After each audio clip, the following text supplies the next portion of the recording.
What's up? What's happening? Welcome in. It's the Hoffman Show on the Team 980, always live as well on the free Odyssey app. We are streaming live on YouTube at the Team 980 as well. And we have a question for you at 301-230-0980. And that question is, what do you think are the Commanders, not one, not two, but three, biggest needs entering the 2024 NFL Draft? I certainly have my thoughts. So does he. He is the fine producer of this radio program, Anthony Haney. We had our guy Linnell in yesterday, and he put a wide receiver on the list. Is one that I think is a little higher for him than it is for many of us. But and I will let you start the discussion here. What are your three biggest needs for the Commanders before I give mine, and then ultimately we get to the phones? Yes, sir. So obviously, quarterback is number one. But outside of that, you know, what we do with our second-round picks, 36 and 40, I think I'm more inclined to lean defensive line at 36 first over an offensive lineman at 40, just because I feel as though the linemen that we get at 36 and 40 are sort of going to kind of be in like the same tier.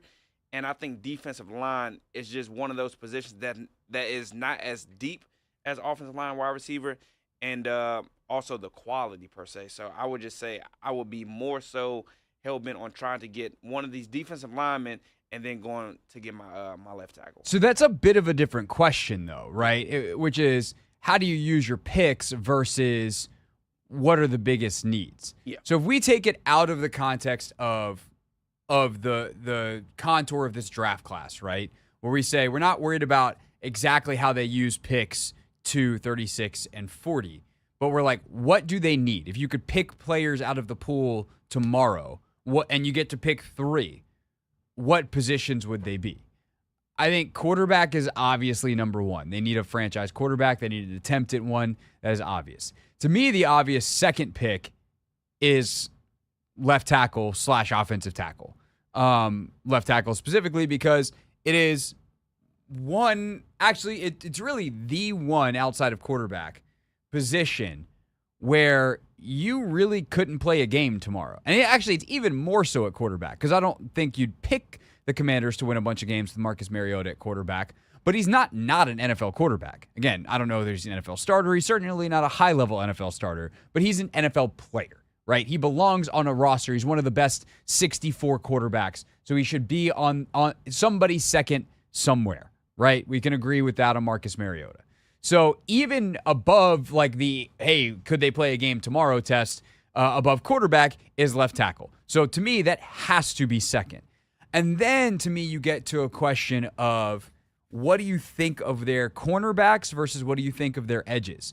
And I would actually say that based off of what they did in free agency, while I do agree that edge is a huge, huge need for them in the long term, and that if you can get a blue chip edge, I would seriously consider it, I think corner, if we're just talking about need, is higher. Because they signed a bunch, like the edges they signed are better than the corners they signed. They did sign a bunch of corners, but we also have no idea what Emmanuel Forbes is, and we really don't have much of an idea of what Benjamin St-Juste is, which leaves precisely 0 starting corners that we're sure on any level about, and you need 2 of them to play. Not to mention a third because you're a nickel over half the time in the NFL right now. And that could be Quan Martin, it could not be, but that's a separate discussion. That's where I'm at. Those are my 3. Quarterback, left tackle, corner.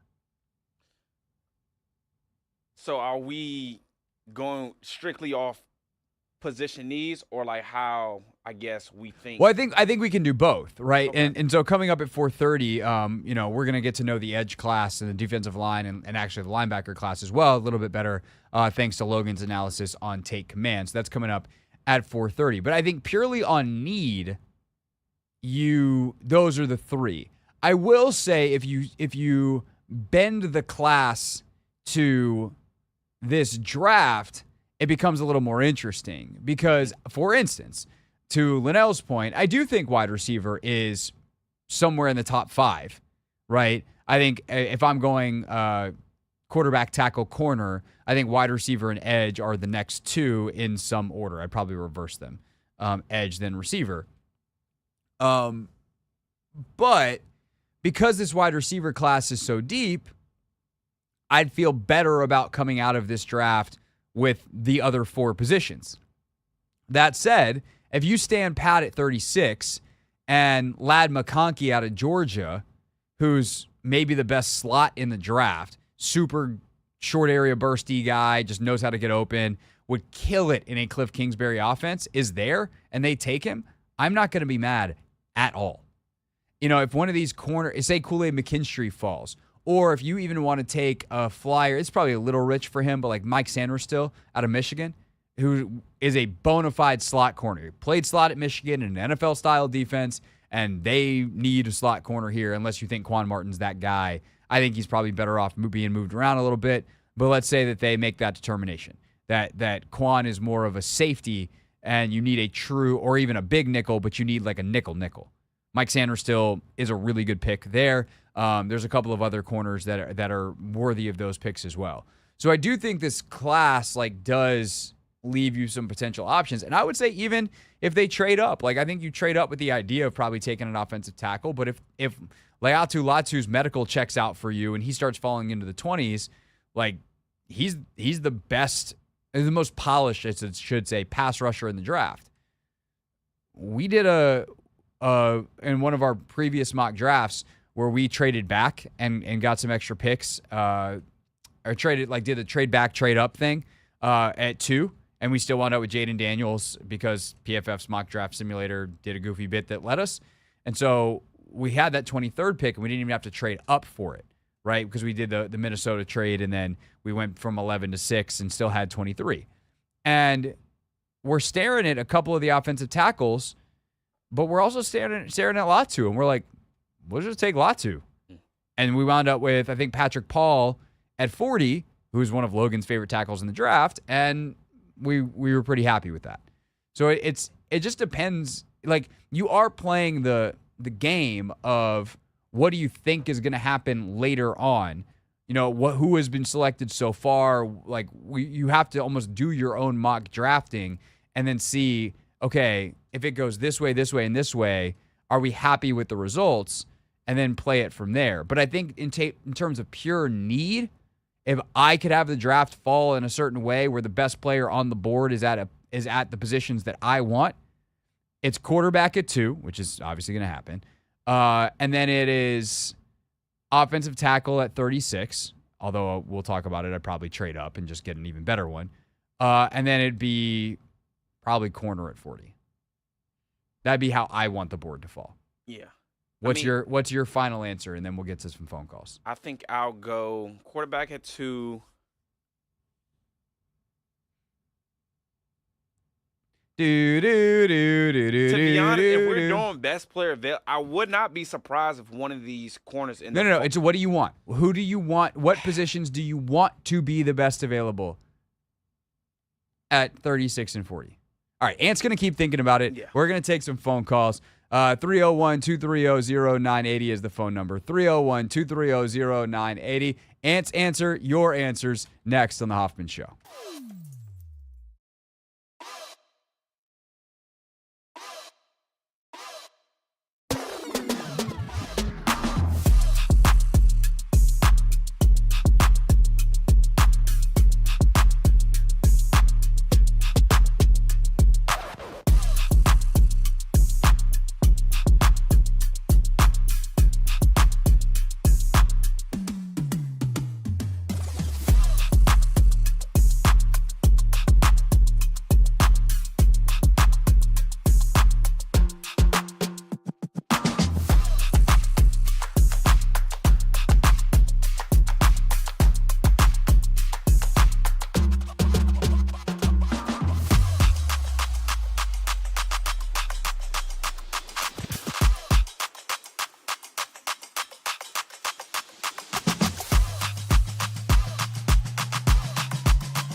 It's the Hoffman Show. We're on the Team 980, always live as well on the free Odyssey app and streaming live on YouTube at the Team 980. And the listener line is 301-230-0980. That is where you can call us to talk about this. What are the Commanders' top 3 needs in the 2024 NFL Draft? This is actually stemming off a conversation we had with Linnell yesterday, where he introduced a position that I'm assuming we'll get on the phones into the conversation. There's one position that you think should be higher on people's list. What is it?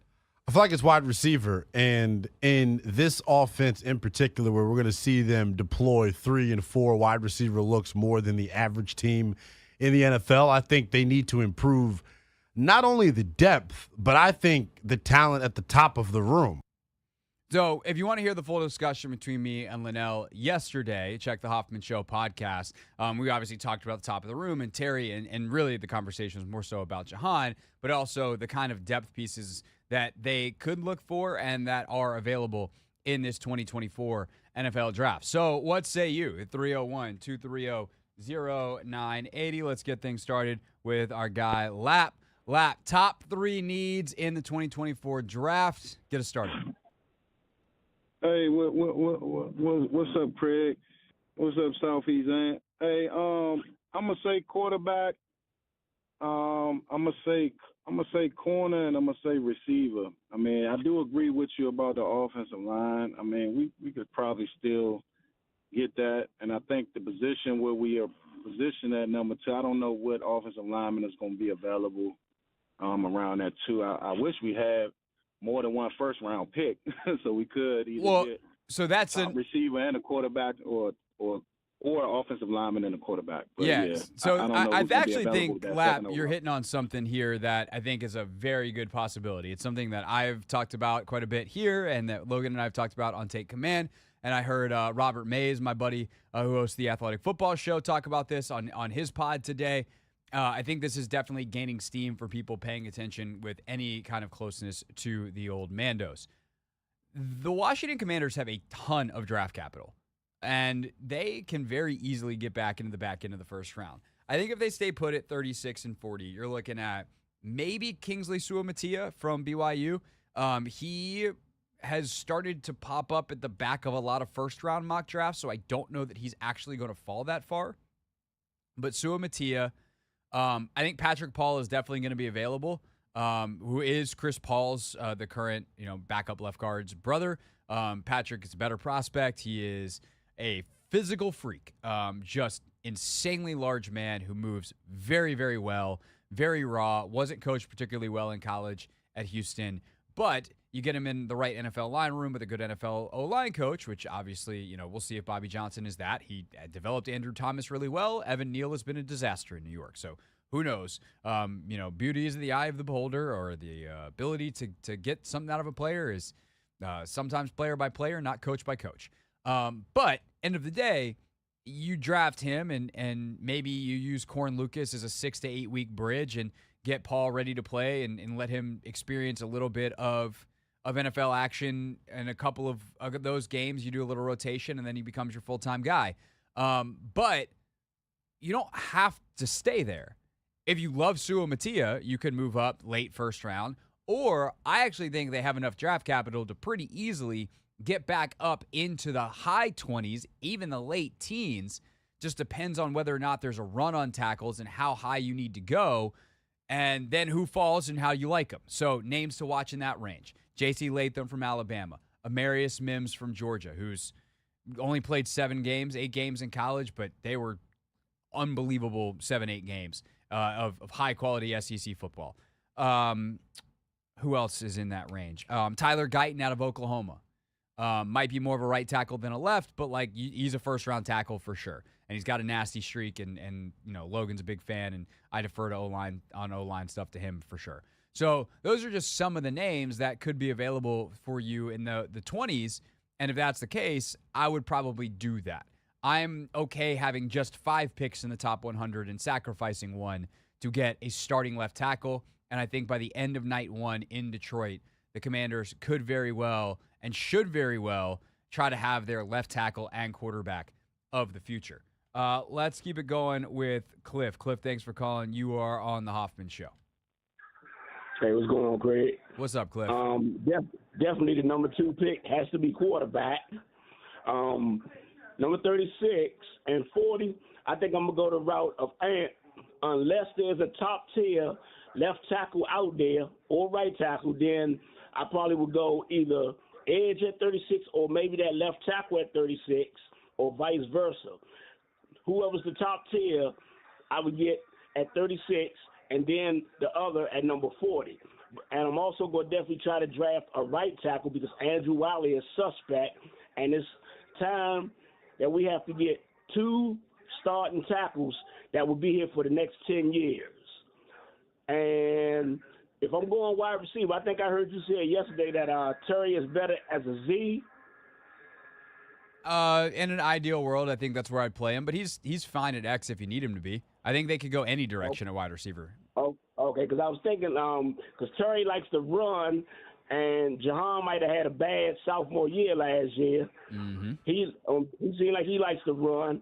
I would try to get a big physical receiver, such as a Keon Coleman, that could run across the middle, which would free Terry and Jahan and others up. And I'll sit back and listen. All right, thanks, Cliff. That definitely is an option. Like, the thing about receiver is this is an absurd class, and it's not just absurd where there's like a bunch of Z's or a bunch of X's or a bunch of slots or power slots or whatever terms or classifications you want to use. There's literally multiples of everything. Like, there's guys that are going to go in the 3rd and 4th round that are going to start this year. This receiver class is nuts. But that doesn't mean you should automatically then just always be, we can get a receiver later. We can get a receiver later if your best player available on your board is a receiver. So, for instance, this is why I enjoy doing mock drafts way more than I ever thought I would, and playing with like the mock draft simulators and all that kind of stuff, is because if you do that enough, you find yourself in some sticky wickets. You find yourself going, Ladd McConkey's way better than every other prospect that's on the board for me right now. He's a slot receiver. Do I really want to take him over a left tackle that I still kind of like, but McConkey's in a higher tier? And you start playing that best available versus draft for need game. And this is kind of the beauty of what Washington has done. There are very few needs on this team. There are wants at almost every position. You can upgrade almost anywhere. Right guard with Cosme, going to be hard. Defensive tackle, going to be hard. Certainly not in this draft. Everywhere else, there's a player in this draft that could basically start for you tomorrow. That's just how it is. And will be like your number 1 guy on the depth chart. They're not going to be in a position to draft most of them, but like that's the nature of what did you mean by building through the draft? So, because you have this floor underneath you, if you want to take McConkey or Kool-Aid McKinstry or another corner that falls, Kamari Lassiter, let's say you've got him a little bit higher or in a higher tier than you've got Patrick Paul or Kingsley Suamatia or whoever your offensive lineman that's available at 36, then you want to take Kamari Lassiter to the corner out of Georgia. Okay, I got no problem with it. You want to take McConkey or another receiver. Okay, fine. Like, I have no problem with almost any direction they go with those picks because they have the flexibility to do that. I do think they need to come out of this draft with a tackle in the first 2 days and someone who they plan on being their starter long term. At 36, that's not the kind of place that you get a starting caliber left tackle, not an immediate starter. Maybe you get a project that turns into it, but typically left tackles are first, like your starting left tackles, your best ones in the league are first-round guys. So this is why I think you package pick 100 or pick 70 or pick 67 with one of those second-rounders to move back up into the late first or even the mid-first and get one of your guys. All right, last but not least, let's go to our guy, Little. Little, thanks for calling. You are on the Hoffman Show. What are your top 3 needs for the Commanders in the 2024 NFL Draft? Thank you for taking my call, Hoff, and shout out to your man, Anthony. Hey, look, man, I kind of like what Cliff said, but at 36 pick, if Coleman on the board, man, I grab him. And with that second pick, I was telling Anthony, if that linebacker from North Carolina, State, I grab him. Yeah, Peyton Wilson.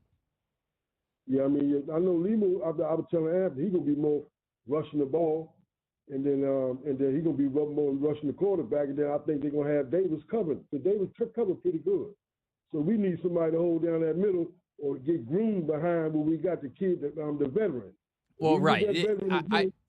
Bobby Wagner for sure. All right, Little, thanks for the call. I think that that's the kind of thing. If Peyton Wilson is the top guy on your board, like, I don't mind that pick. If he's way better, because there's some people that think he's a borderline first rounder.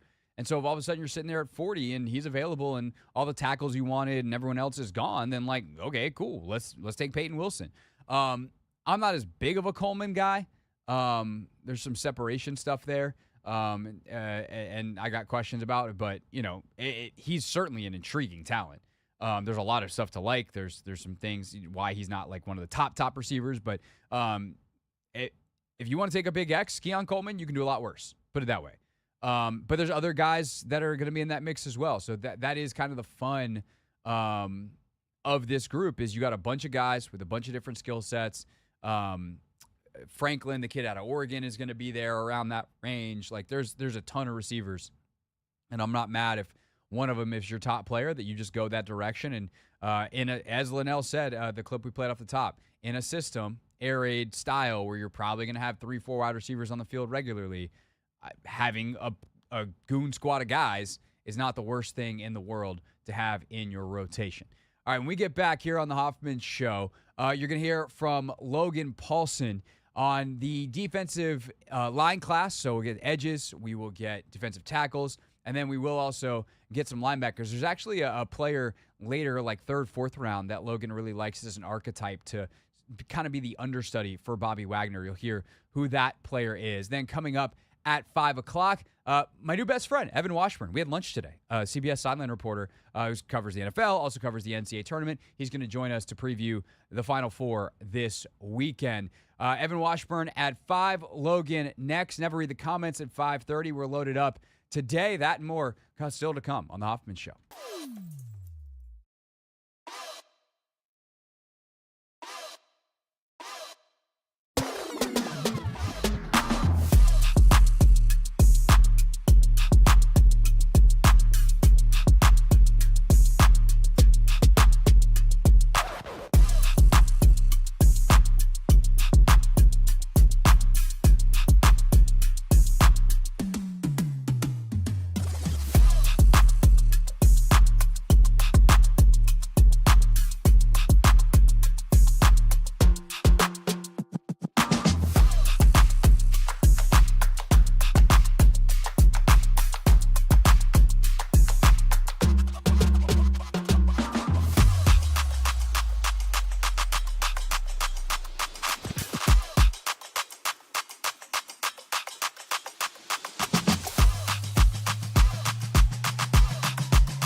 Hoffman Show. We're on the Team 980. We're always live as well on the free Odyssey app. Coming up at 5 p.m., Evan Washburn, CBS Sports, from the sidelines of the NCAA tournament to your ears. Tales from his time covering the tournament so far and who he thinks will succeed this weekend in March Madness on the men's side. We have great guests lined up tomorrow as well. That the women's Final Four is tomorrow night. And we'll have Kareem Copeland live from the scene in Cleveland from the Washington Post. And my pal Maria Marino, who does a sports betting show called Green Dot Daily for the Action Network. And she has been following women's hoops forever. She used to be the sideline reporter, actually, for UConn's women's team. So we will have both of them tomorrow on the women's Final Four. Evan coming up at 5 for the men's side of it. And we're getting you set for the weekend over the next 2 days here on the Team 980. Right now, though, we continue to look ahead to the 2024 NFL Draft.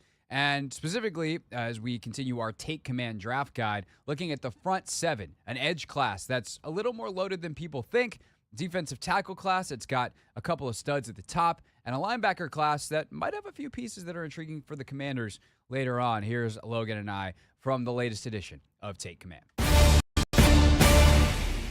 All right, now back to our regularly scheduled programming, Logan. A look at the defense in 2024. This class is not very strong, especially at the top. Is it just especially at the top or only at the top? How would you kind of qualify this defensive class for the 2024 draft? Yeah, I mean, I definitely think there are years where there's more talented groups. I think there's a lot of questions about guys. You know, I think when you look at the edge class specifically, like I think that feels like a good group. That feels like a group that's very talented. They've been very productive. I think they project well to be NFL pros. I think linebackers weak this year. I think there's two guys that might go in the second round that are good football players, but then it kind of becomes much like the running back class where beauty's in the eye of the beholder, and it's about making those decisions kind of based on scheme fit and things like that. Not that scheme fit isn't always a part of it. I do think there are some talented interior players, but I don't think the peak is as high as it's been in years past. And then corner is really interesting to me too, because I think there are guys that have been kind of circled by the national media as being like, this guy's going to be the next guy. But when I watch the film, I don't see a Sauce Gardner. I don't see a Witherspoon in this class where you turn on the film and immediately you're like, that is a top 10, that's a top 15 player in the NFL draft. And like last year with the cornerback class, I don't know if everyone remembers, there was, Witherspoon, Banks, Forbes, all these different football players, Gonzalez, New England. Gonzalez, right? And you watched any single one of them, and you were like, even Gonzalez, who was a little bit up and down, and you're like, athletically, this guy is the answer. And I just feel like there's a lot of questions about this group. So in the same way that Marvin Harrison Jr. is an incredibly clean evaluation, there are very few guys that are clean in this class defensively. There are guys that you like. There are guys you think project really well. But there's no surefire kind of like, this is the guy, in the same way that like Joe Alt would be. There's not that guy defensively this year. Yeah. So, let's get into the edge class. I know there's one guy in the corner class that I think has a chance to be kind of in that realm in the eyes of a lot of people. So I'll run him by you, as well as some other names coming up in a little bit. But let's start off with the edge class. And there are, I think, two guys that kind of are at the top here. Jared Verse out of Florida State. He's more of your traditional 4-3 edge type of body. And then your guy, or I guess there's three. Your guy, Latu out of UCLA. And then I think the number one edge player actually above both of them is Dallas Turner out of Atlanta. That match with your rankings, that seems to be kind of the layering for most people. So I actually have Laiatu Latu, ahead of, he's my number one edge. And I just think like there is a refinement to his ability. And again, like I don't have the injury, I don't have the medical stuff, but any scout that I've talked to, any kind of national draft media person that I've talked to has basically said he's going to give you 10 sacks in his rookie year, and they're going to be good sacks. And he's just such a refined pass rusher. He tested better than everyone thought at the combine. And for me, I'm just like, I want 10 sacks. And I think there is a ceiling that is much, much higher with Dallas Turner, for example. I think Dallas Turner, when you look at his combine, it was crazy. He's 34 quarter-inch arms. He jumped 41 inches, 4.7. Like, that shows up on tape 100%. But, like, in terms of the football refinement, it's not quite there. So I think there is a little bit of a projection, the same way that you're projecting Drake. But with edge rushers, that projection's a little bit easier. Project better at the NFL level than it does for quarterback, for example. And then I think Jared Verse is a guy who's also a very traits-driven player, but is a little bit hips. I think he's an excellent power rusher. He's got a great power profile. He plays hard. The thing that gets me a little bit worried and why he's my third guy is he's got some tightness in his hips that makes me go, like, where are you in this? Are you going to be able to use your power? Yes. Are you going to be able to turn the corner at the NFL level and be a disruptive guy, or are you just going to be a 7-sack guy? And there's nothing wrong with being a 7-sack guy. Like, that's a productive member of your defense that you feel good about. But I worry about his kind of ceiling as opposed to his floor. I think he's got a very solid floor. I don't know if his ceiling's that high because of that hip tightness. Yeah, I mean, the thing with Verse, though, like, can he set an edge? All the other non-sack stuff, because he's so freaking strong, like that's going to be an appeal in certain defenses more than others. Again, beauty in the eye of the beholder. Then you've got kind of the next group of guys, which could go anywhere from like teens to where the Commanders are picking at 36 and 40. I would say. Yeah. You have your Chop Robinsons, who's kind of the physical, we do our freaks. Chop Robinson is the winner of the freak category in terms of athleticism. Chris Broswell out of Alabama, who played obviously opposite of Dallas Turner.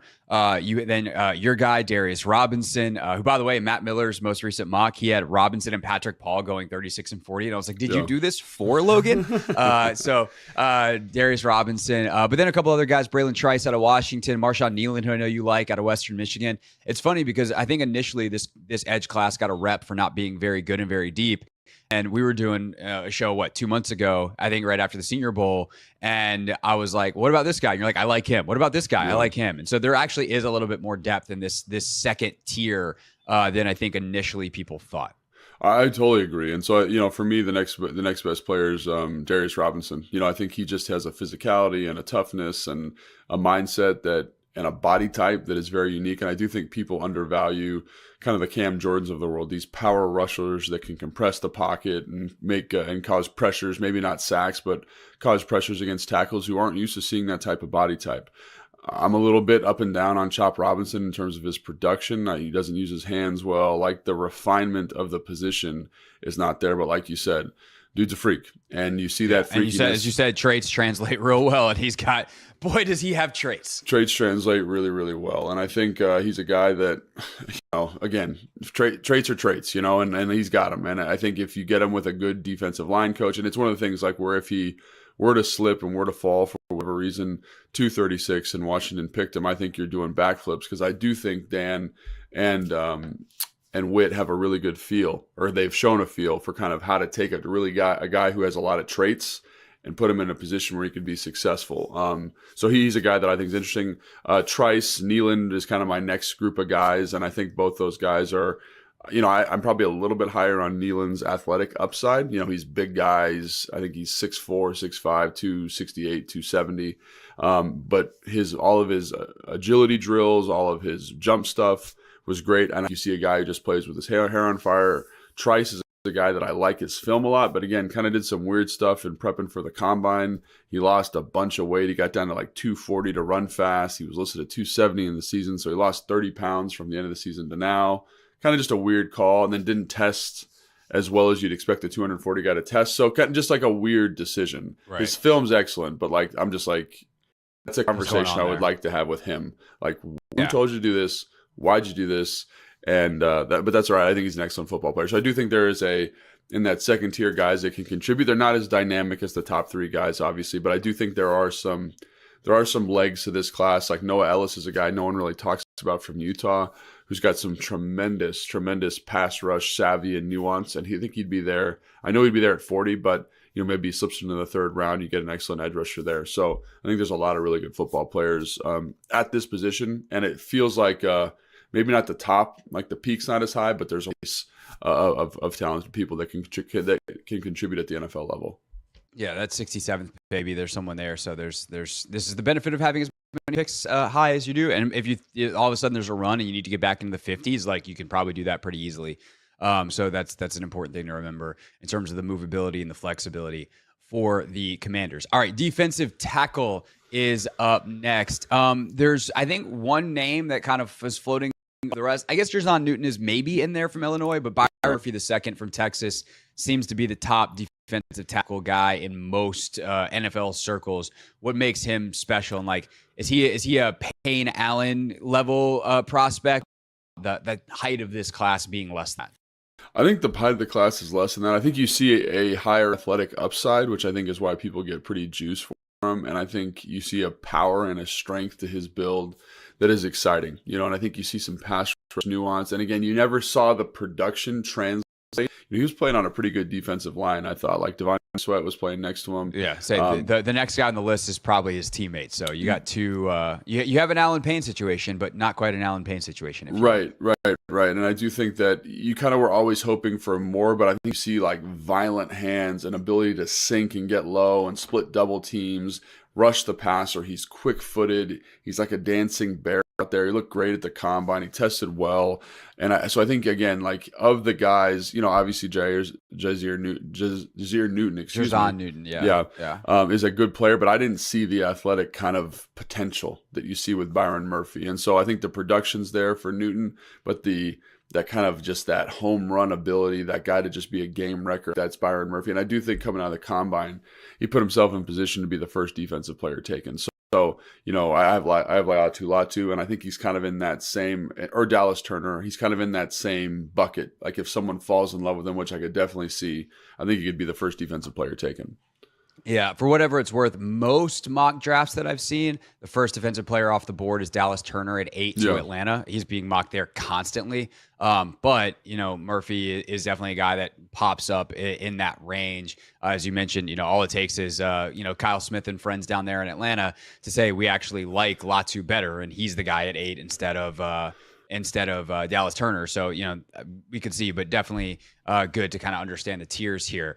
In that next tier, you have Newton out of Illinois. You have Murphy's teammate, Devondre Sweat, out of Texas. Braden Fisk out of Florida State. And then that's probably the end of the tier. Guys like Chris Jenkins out of Michigan, who I mentioned because I'm assuming it's Chris Jenkins Jr. I remember junior, I watched his dad for a big old Chris Jenkins in the middle there. But is he starting the tier below? So it's Sweat, Fisk, Newton for you?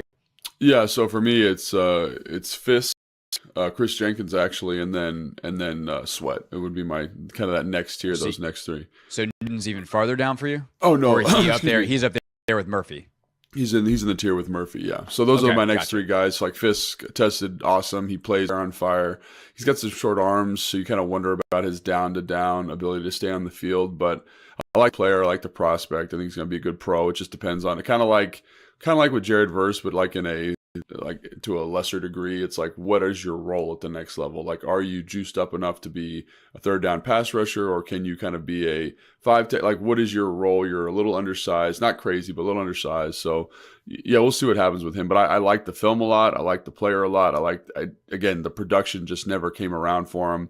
Chris Jenkins for me is ahead of Sweat because I think he can be an every down player. I think when you look at the athlete, tested really well, is extremely powerful, has a great motor, which I love to see in defensive tackles, and I think he can develop as a pass rusher. But I think the athletic traits and the athletic foundation's there, and I think he's just a blue-collar, hard-nosed run stopper now, but he's going to project into something more, which is pretty exciting. And then obviously Devondre Sweat his film's excellent. Like, I love his film. Like, again, if he was in better shape, he'd probably be in that top tier, but he's not. He weighs 366 pounds. So, like, what is the role for that guy at the next level? I think he does a great job stopping the run. He's got quick feet. He's got kind of some explosive burst for a guy that's that size.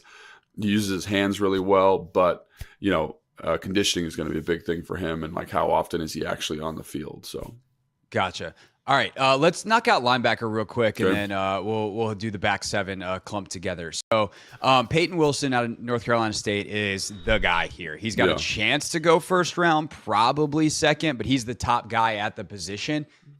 Class of one there, and then a bunch of guys that I know you like, but it's kind of, again, beauty in the eye of the beholder. Or what traits do you like? What fits for your defense? Is that accurate in terms of the characteristic of this class? Yeah, I think the other guy that I'd put kind of like 1A, 1B, kind of depending on what you like, with Wilson is Edgerrin Cooper from Texas A&M, the linebacker there, right? He's got long arms. He kind of almost looks more like an edge rusher to me on film, but he closes the football crazy. Like he's a athlete. He's a missile to the ball. 17 TFLs in 2023. Yeah, and it's fun to watch him, right? It's fun to watch him chase down receivers and running backs and guys that they think have the edge on him. He's physical. He's a little raw.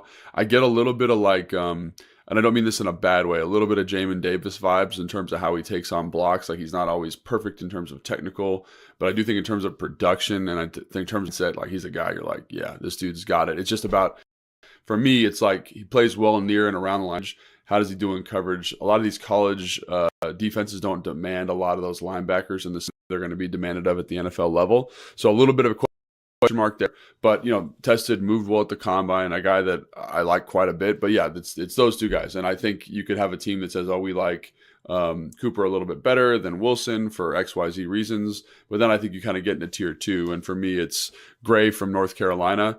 I just think he's got an athletic upside and a pass game upside that I like. I think he does a good job of like technically taking on blocks. And I think his athletic foundation is a little bit better than kind of than like the rest of the linebackers, right? So I don't say I don't want to say he's in his own tier because he's not, but I think he's got a lot of things that you watch him on film, you say that translates really well, like his feel in zone, his ability to play man, the way he takes on blocks. He's very instinctive and he closes to the football in a nice way, which I like quite a bit. So Gotcha. So if you had to pick a, let's say, 3rd, 4th round guy who gets to be Bobby Wagner's understudy, is there one that you like here, whether it's Gray, whether it's Junior Colson out of Michigan, Trevin Wallace, Kentucky, Jeremiah Trotter Jr. out of Clemson's a name that winds up in a lot of mock drafts in the 4th, 5th round to Washington. Is there one in particular for any reason that you like if we're going to say, 3rd round and later?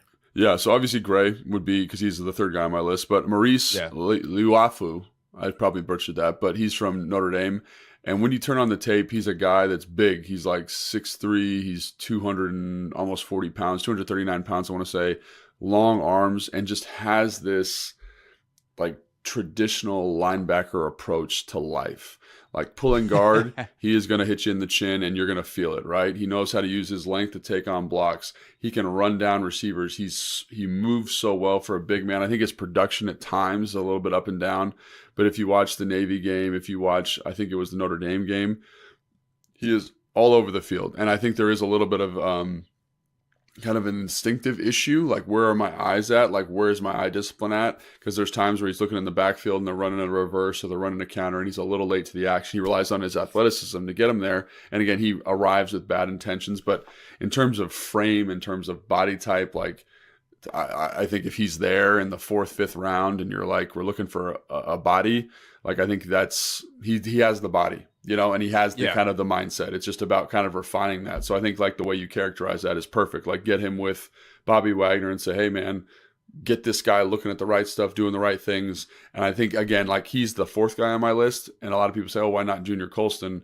And I just think the athletic upside, the physicality is a little bit more. And I want to play upside at linebacker. I want guys, and I think he could be a starter given the right development arc. Yeah, and getting to watch what what did you see here? That question gets asked a lot in the film room, I'm sure, this year by not just fellow players, but of the coaching staff in there. And, if you can soak that in over a year and line up next year, sweet. Yeah. That would be pretty ideal. All right, to the defensive backfield we go.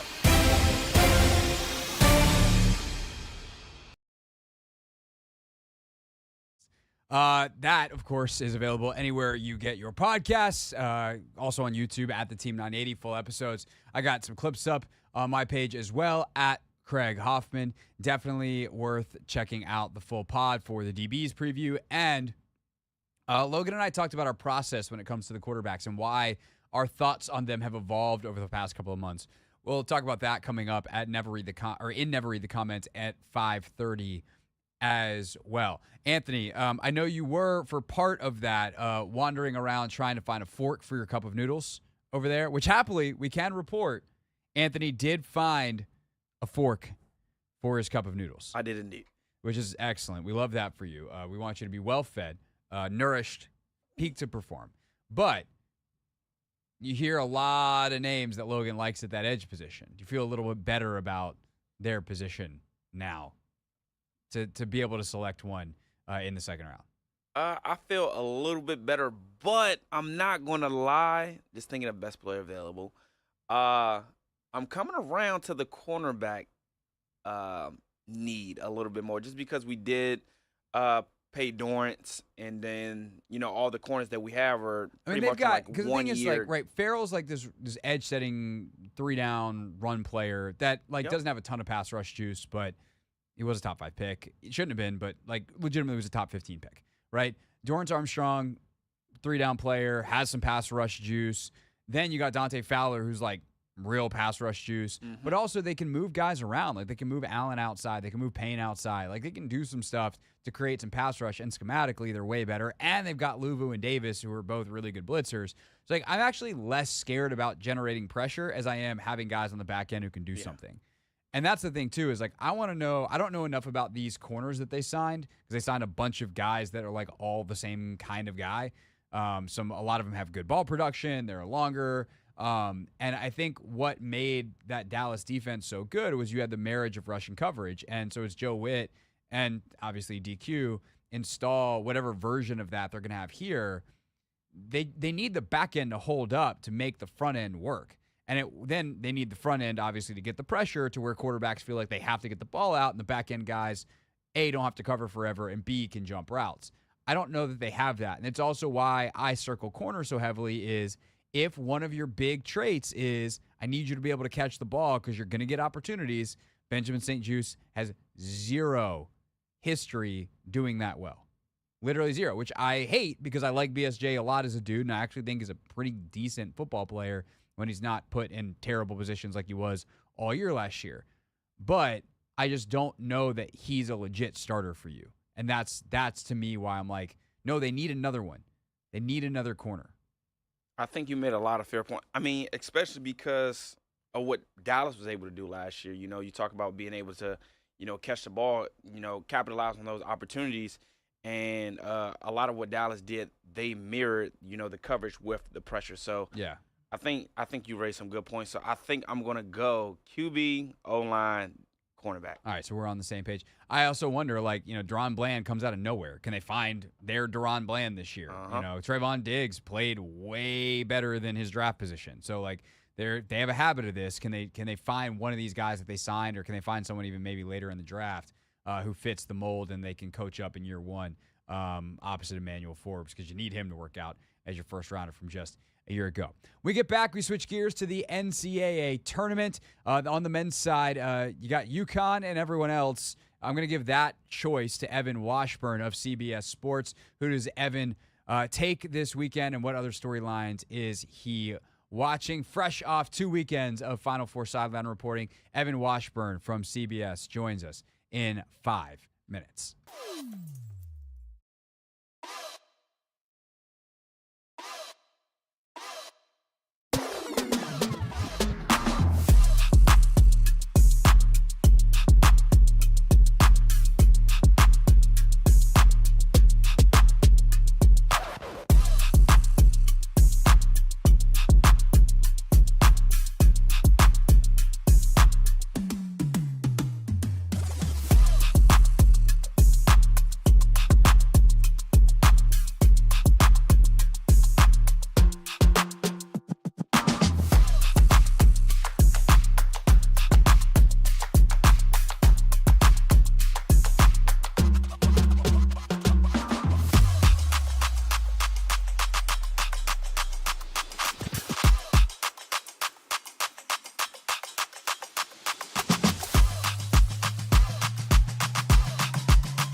It's the Hoffman Show. We are on the Team 980. We are always live as well on the free Odyssey app. We don't really have a top story, and if you will, today. There's not necessarily one dominant topic, but we do have a great opportunity to look ahead to this weekend, and that's exactly what we're going to do right now, because the Final Four on both the men's and the women's side, women's tomorrow, men's on Saturday, is upon us, and we're going to focus on the fellas right now with someone who's spent the last couple of weekends covering that very tournament on television.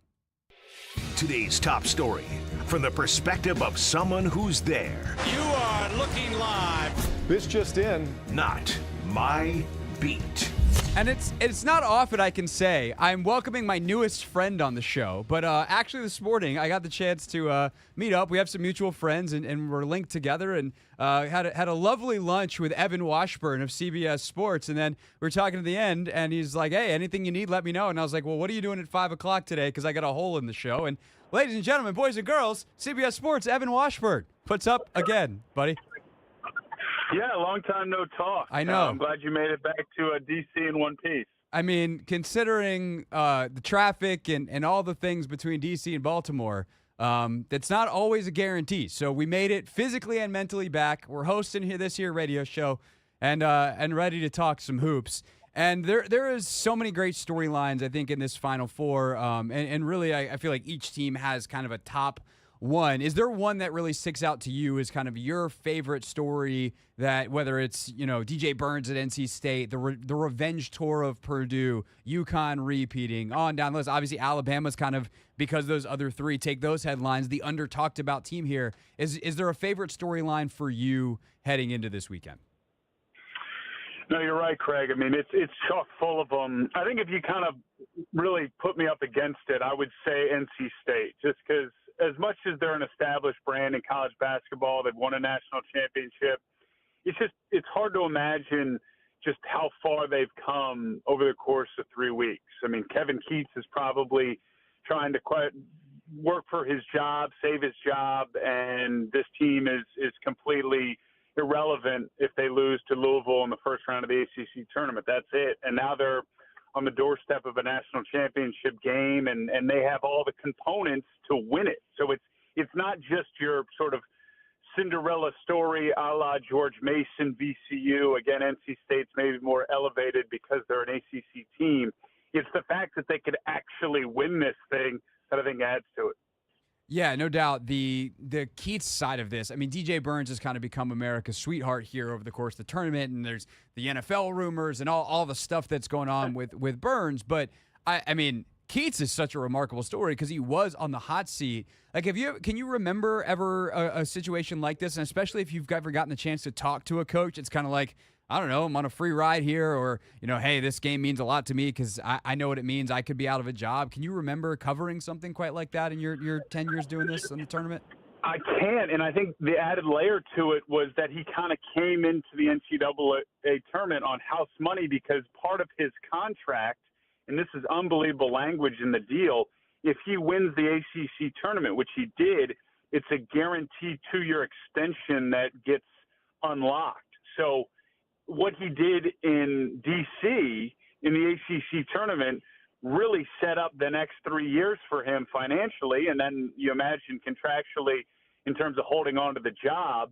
And now he's just taken that and run with it. So, look, he wasn't going to be satisfied with that. He's a competitor. He's an unbelievable coach, great guy, great motivator. His story is incredible. I mean, he's coming from the high school ranks, kind of grinding through that portion of his career, to then working for Rick Pitino at Louisville, then what he did at UNC Wilmington, and now he's in the Final Four in a season that he had no business bringing a team there. So, look, I think what he's done is kind of stands alone in recent memory for me. Evan Washburn, CBS Sports, on the sidelines of the NCAA tournament the past couple of weekends. Nice enough to join us here on the Hoffman Show. As for the game itself, they have quite the tall task in Purdue on the other side of it. Like, what chance do you give NC State to actually knock off the number 1 seed, who is on, as we mentioned, the revenge tour after losing to a 16 last year? Yeah, it's a tall order, pun intended, because Zach Edey just it's a nightmare in terms of your game plan and all the things you want to do over the course of a game on both sides of the ball. I look at it like this. It's not so much how you start the game. It's your ability to survive and sustain over the course of a critical period in the second half, because the way Purdue plays, the way Zach Edey plays, the amount of fouls he draws, the impact he has defensively, what you have to do defensively against him, it just wears on you physically and mentally over the course of a game. And I saw that last week, and not even a week ago, when Tennessee's playing them on Sunday. Tennessee should have won that game by all metrics. I mean, I think they had 11 threes. Dalton Knecht was playing out of his mind, but they just couldn't deal with the wave of Zach Edey over the course of a full game. So that to me is just something that you have to overcome with, one, him having an off night and you being pretty much perfect in every other area of the game, and hope that Purdue, and this is what makes Purdue different this year, isn't hitting threes, because that's really what gave Tennessee a shot on Sunday. Purdue was cold from behind the arc. And if that's the case again, and they get magic out of DJ Burns and they're able to at least keep Edey in that, I would say, 20 to 25 range. I mean, if he gets 40 or anywhere close to it, again, there's no shot. Yeah, it's jarring watching on television how large Zach Edey is. As you mentioned, you had them last weekend. Like, is it as jarring in person on the sidelines as it is on television? More jarring, Craig. I mean, we were in a meeting room. It was like a green room at the arena, and we met with Zach and a number of the key players on Saturday. And for whatever reason, he kind of walked over. I think I was sitting next to either Lapis or Catalan, and he kind of walked over us to get to his seat. And just the sheer size of his leg, his femur. I mean, it's the height at 7'4", but it's how evenly distributed his 300 pounds is. It's so well put together. He's done an incredible job with his sort of body mechanics and fitness. And I was using the comp. I mean, looking at his forearm, if you just caught a stray, it'd be like getting a 2x4 to the face, a la Tommy Boy. I mean, it's really that large and imposing. I don't know how guys, and I think, again, that's where it becomes this war of attrition. It just wears you down over the course of the game. Yeah, I'm not interested. I just imagine being some like 5'10" guard who is, especially like early on in the tournament, you're a mid-major player, you get caught on some switch, and you are the guy that gets hit by the 2x4. I'm out on that. We don't even have to go to mid-majors. The guy Ziegler, who's a 5'9" SEC Defensive Player of the Year, just an unbelievable, intense player. But when he's got to deal with those appendages just kind of in and around him, it's got to be frightening. Yeah, I'm good on that. I'm happy to sit in my little chair here and talking to a microphone and ask people questions. Evan Washburn, sideline reporter, CBS Sports, with us. Of course, on the other side, you have Alabama and UConn. UConn, the defending champ. They have rolled through this tournament. So far, they are the overwhelming favorite. That is kind of the betting odds side of it. In your mind, is that true? If I give you like the field versus UConn, are you taking either Alabama or the winner of Purdue NC State, or are you taking UConn? Ooh, I don't know. I always have a hard time with those field ones, but when it's only three other teams, it feels a little bit safer. Right. I think, yes, UConn is the safe pick over the course of this weekend. They don't have any real apparent flaws, and they're extremely motivated internally, and that's a credit to Dan Hurley. I think the matchup with Purdue, for all the reasons we just talked about, is the most interesting and the most challenging for them. And that's kind of what I'm expecting to see on Monday. And that to me becomes not necessarily a 50-50 coin toss, but trends more towards, man, that's going to be, for UConn to repeat, they're going to have overcome, I think, the most uniquely challenging team in Purdue. Two more things for you real quick. You've been doing the tournament for a while now, and I'm just curious how as you've talked to players and coaches over this last 10 years, like the cycles of college basketball, because we had, I mean, that includes like the Zion era where there were huge stars where people were locked in and thinking about NBA futures. Now you've got so many of the best high school players in America going to G League Ignite or Overtime Elite or these other places.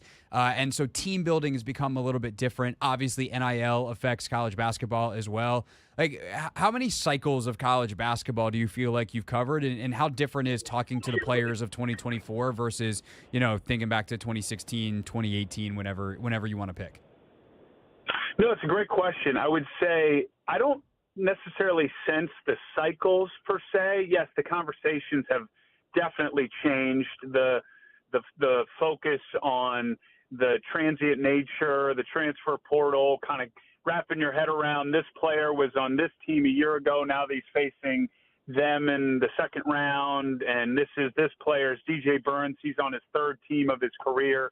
So all those things I think are definitely different than the first few years doing the tournament. But one of the things that makes this event magical, and we talk about it, you've talked about it, I'm sure, over the course of the last few weeks, is kind of all that the noise to some degree kind of fades away, at least during the 40 minutes of the game. And they kind of resemble what they were when I started, I guess, 9 years ago, and whether it's somebody I've worked with who's been doing it for 20 years, because it's the magic of the venue, the environment. It's a neutral site. The courts are completely different in the sense that, like, you don't know where you are, and the upsets inevitably happen. I was in Pittsburgh for the Oakland, Kentucky experience, and that feels very similar to a St. Peter's or a FDU, or I could probably pick a team from 10 years ago. So there's always these sort of beats to a tournament, whether it's remember that buzzer beater, remember that team that made the run. I think this year's tournament's been great because we got all that the first two rounds. And let's be real, when you get to the Sweet 16 and Elite Eight, that's when you want the established brands and the big boys to play. And now we have a great Final Four with that. So the cycles, I don't know if I've necessarily known dramatic change or seen dramatic change, but the conversations are in and around the sport, and the fact that you're keeping up with players in different places each year, that's definitely evolved. Yeah, that makes sense. And then last but not least, as Evan Washburn is our guest, CBS Sports. I'd be remiss, as Ian, our buddy, your broadcast partner, of course, on the NFL on CBS during the falls. He is about to call his first Final Four. Amazing honor, and obviously so well-deserved. But you and I know Ian well. I know you have to have like a go-to Ian story, probably some that would have been better to be shared at lunch today. But at least one that's radio appropriate. I must ask you your favorite Ian Eagle story. Favorite Ian Eagle story? Man, I don't know if I have like one that sort of, because I think one of the cool things about Ian for viewers and listeners and people that know him, like yourself, is he is everything that you get on the air. So kind of everyone's experienced the version of Ian that I get on the weekends throughout a NFL season and all those things. The coolest thing I think that I would find interesting about a person at that level of our industry, and that is now the voice of a sport in a lot of ways, he doesn't make it that big a deal. I mean, I've read, and I know he said it. It's for him in a lot of ways. It's just another weekend of doing the tournament. Now, he obviously, as anyone would and should, has incredible appreciation for the opportunity. But I think, unfortunately, and it's just the nature of it sometimes, like we can make things feel bigger than they are or expect a level of attention because I'm doing something that's on that stage. And the coolest thing about Ian is that he brings that level of just sort of like, nah, this is what I do. I mean, it takes a real kind of swagger and confidence to have that mentality. So it's not necessarily a story, but I think it's a window into what makes that guy tick and what makes him really so good at what he does. He'll treat this weekend the same way. Not only did he treat the first 2 weeks, but he treated a regular season game on a Sunday on CBS in Bloomington, Indiana. And that's what I think the great ones do, and he's one of them. No doubt. It's so funny because I think Ian would find hilarious us agreeing like, yeah, that guy's got swagger, but he does. Like that's such a good word for it. And I will also just say, I'm sure you read the piece that Brian Curtis did on Ian in The Ringer, which was just phenomenal. And one of my favorite anecdotes from that was when he told Noah about getting the Final Four job and that Nance was retiring and he was going to get it. It was like 40 minutes into the conversation. Noah Eagle, of course, his son, for the audience that has not put that together, because clearly, apparently, you've never seen them both in the same place, because it's pretty instantaneous once you do that. But he tells his son, and then 40 minutes of the conversation, and Noah's like, "No, Dad, that's a big freaking deal. You should have led with that. Why did you bury the lead?" Evan, It's so good. Great to have you on the show, man, and great to see you earlier today. I'm sure we'll be talking again down the line, both on and off the air. Really appreciate you, man. Thank you. Yeah, man, anytime. Good to catch up. That is Evan Washburn with us here on the Hoffman Show, sidelines for CBS Sports.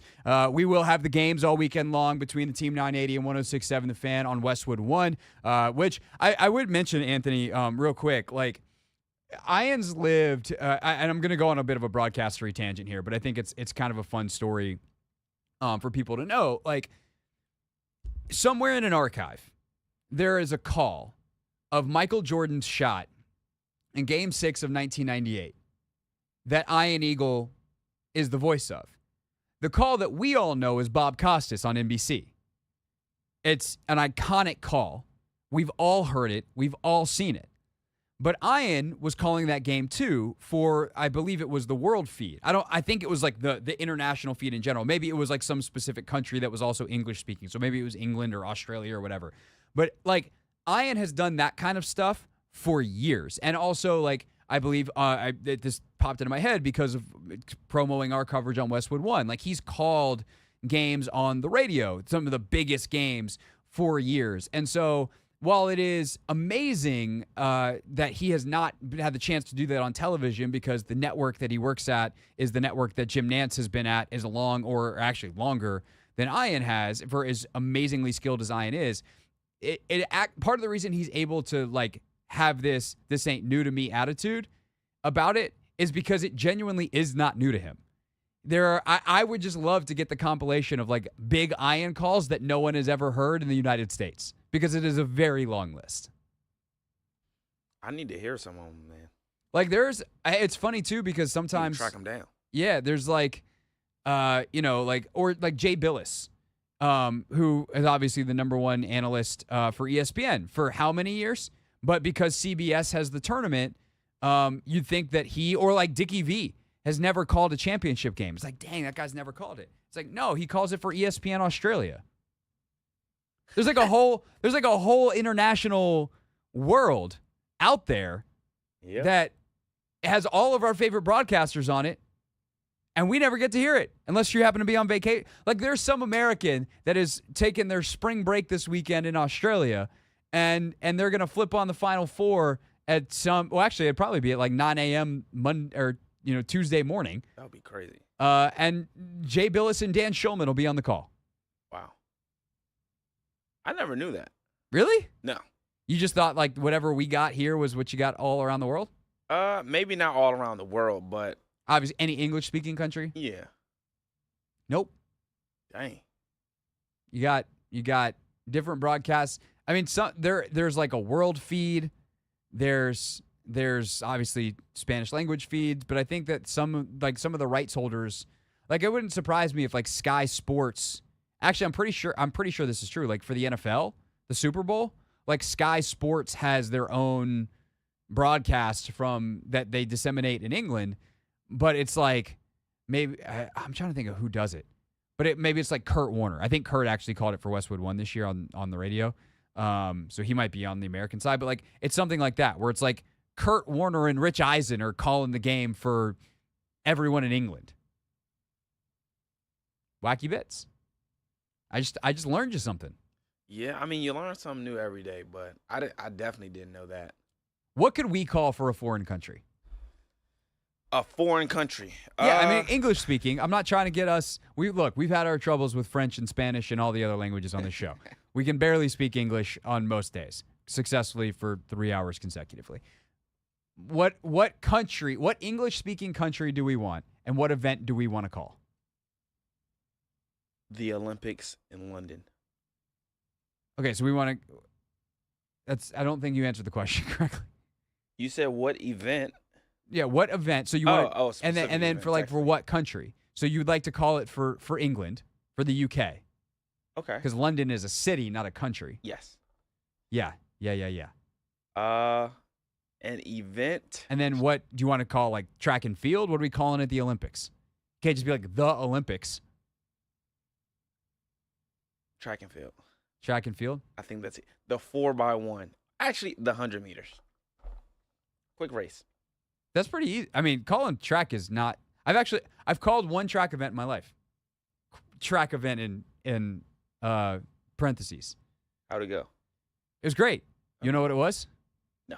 We did a YouTube video with Nick Simmons, who's a former 800-meter Olympian runner, and Lorenzo Alexander, like the former Commanders player. Yeah. Me and Chris Gorez, my training Train with the Best co-host, went out to Exos in Phoenix for Olympian versus NFL player NFL Combine. And so we wound up doing 2 videos. We did them versus each other in the NFL Combine drills. So they ran 40s, they did bench, which was hilarious because, like, Nick died. He actually got like 34 reps of 225. Like, it was pretty impressive. All things considered, Lorenzo never took his warm-ups off for, like, the bench. Track athlete, not really great at the short shuttle drill, all that kind of stuff. But then Nick was like, all right, let's get this a little bit more on my turf. Tomorrow, let's go to the track and let's run 100. And they ran 100. It was real close. Who won? Nick won. Okay. Nick did win on the track. I think Zoe got Nick in the 40 though. Dang. And they were both, like, retired at that point. Oh, they were retired. Zoe's yeah. Oh my God, they ran 100 unretired.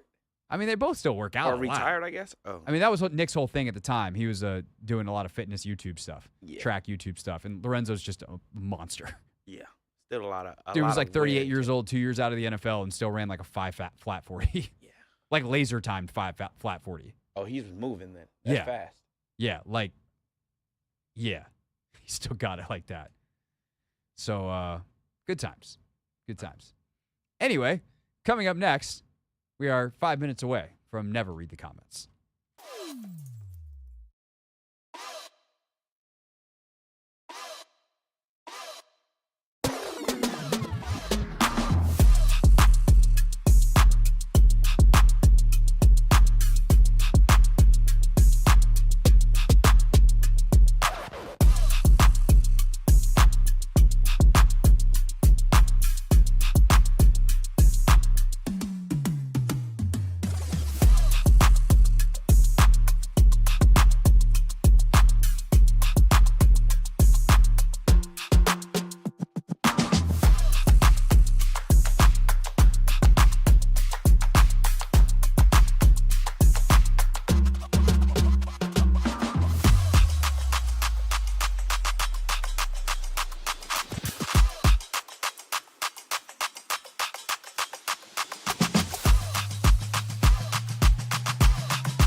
the Hoffman Show. We're on the Team 980. We're always live as well on the free Odyssey app. We're streaming live on YouTube at the Team 980. Anthony, what's our plan for 6 o'clock? What are we doing? What are we doing in 30 minutes? We are doing minutes. NBA tiers. Oh, that's right. Typically, we've been doing those here. That wasn't a bit. That sounded like we scripted that out, and that was like us acting. That wasn't. That was genuinely me going, I'm a big, dumb idiot. What are we doing on the show with my name on it? But Anthony has my back. I'm not actually a big, dumb idiot. Sometimes I just play one on the radio, but we're not acting. Point is, 6 o'clock, we're doing our NBA tiers. We used to do them right now at 5:30 on Thursdays when we didn't have breaking news blow them out of the rundown. But we've shifted things around with Linnell earlier in the week, and so now at 5:30 on Thursdays, Anthony plays the intro for... We tried to warn them. They didn't listen. Yeah! Every week, the Hoffman Show goes into the belly of the beast. We read those comments, baby. Never read the comments. All right, here we go. 5:30 on a Thursday. It is time for Never Read the Comments, where we read the comments. The comments come from my YouTube page at Craig Hoffman and the Team 980's YouTube page at the Team 980. We post highlights of this show and take command in both places. This show also live streams all 3 hours each day on the Team 980's page. So make sure you check us out there live daily. Okay, we're going to start off with, did I not copy and paste this one in? No, I did. We're going to start off with a comment, Anthony, that kind of ruined my week. Ruined your week. Yeah, I spent way too much time thinking about this comment, being bothered by this comment.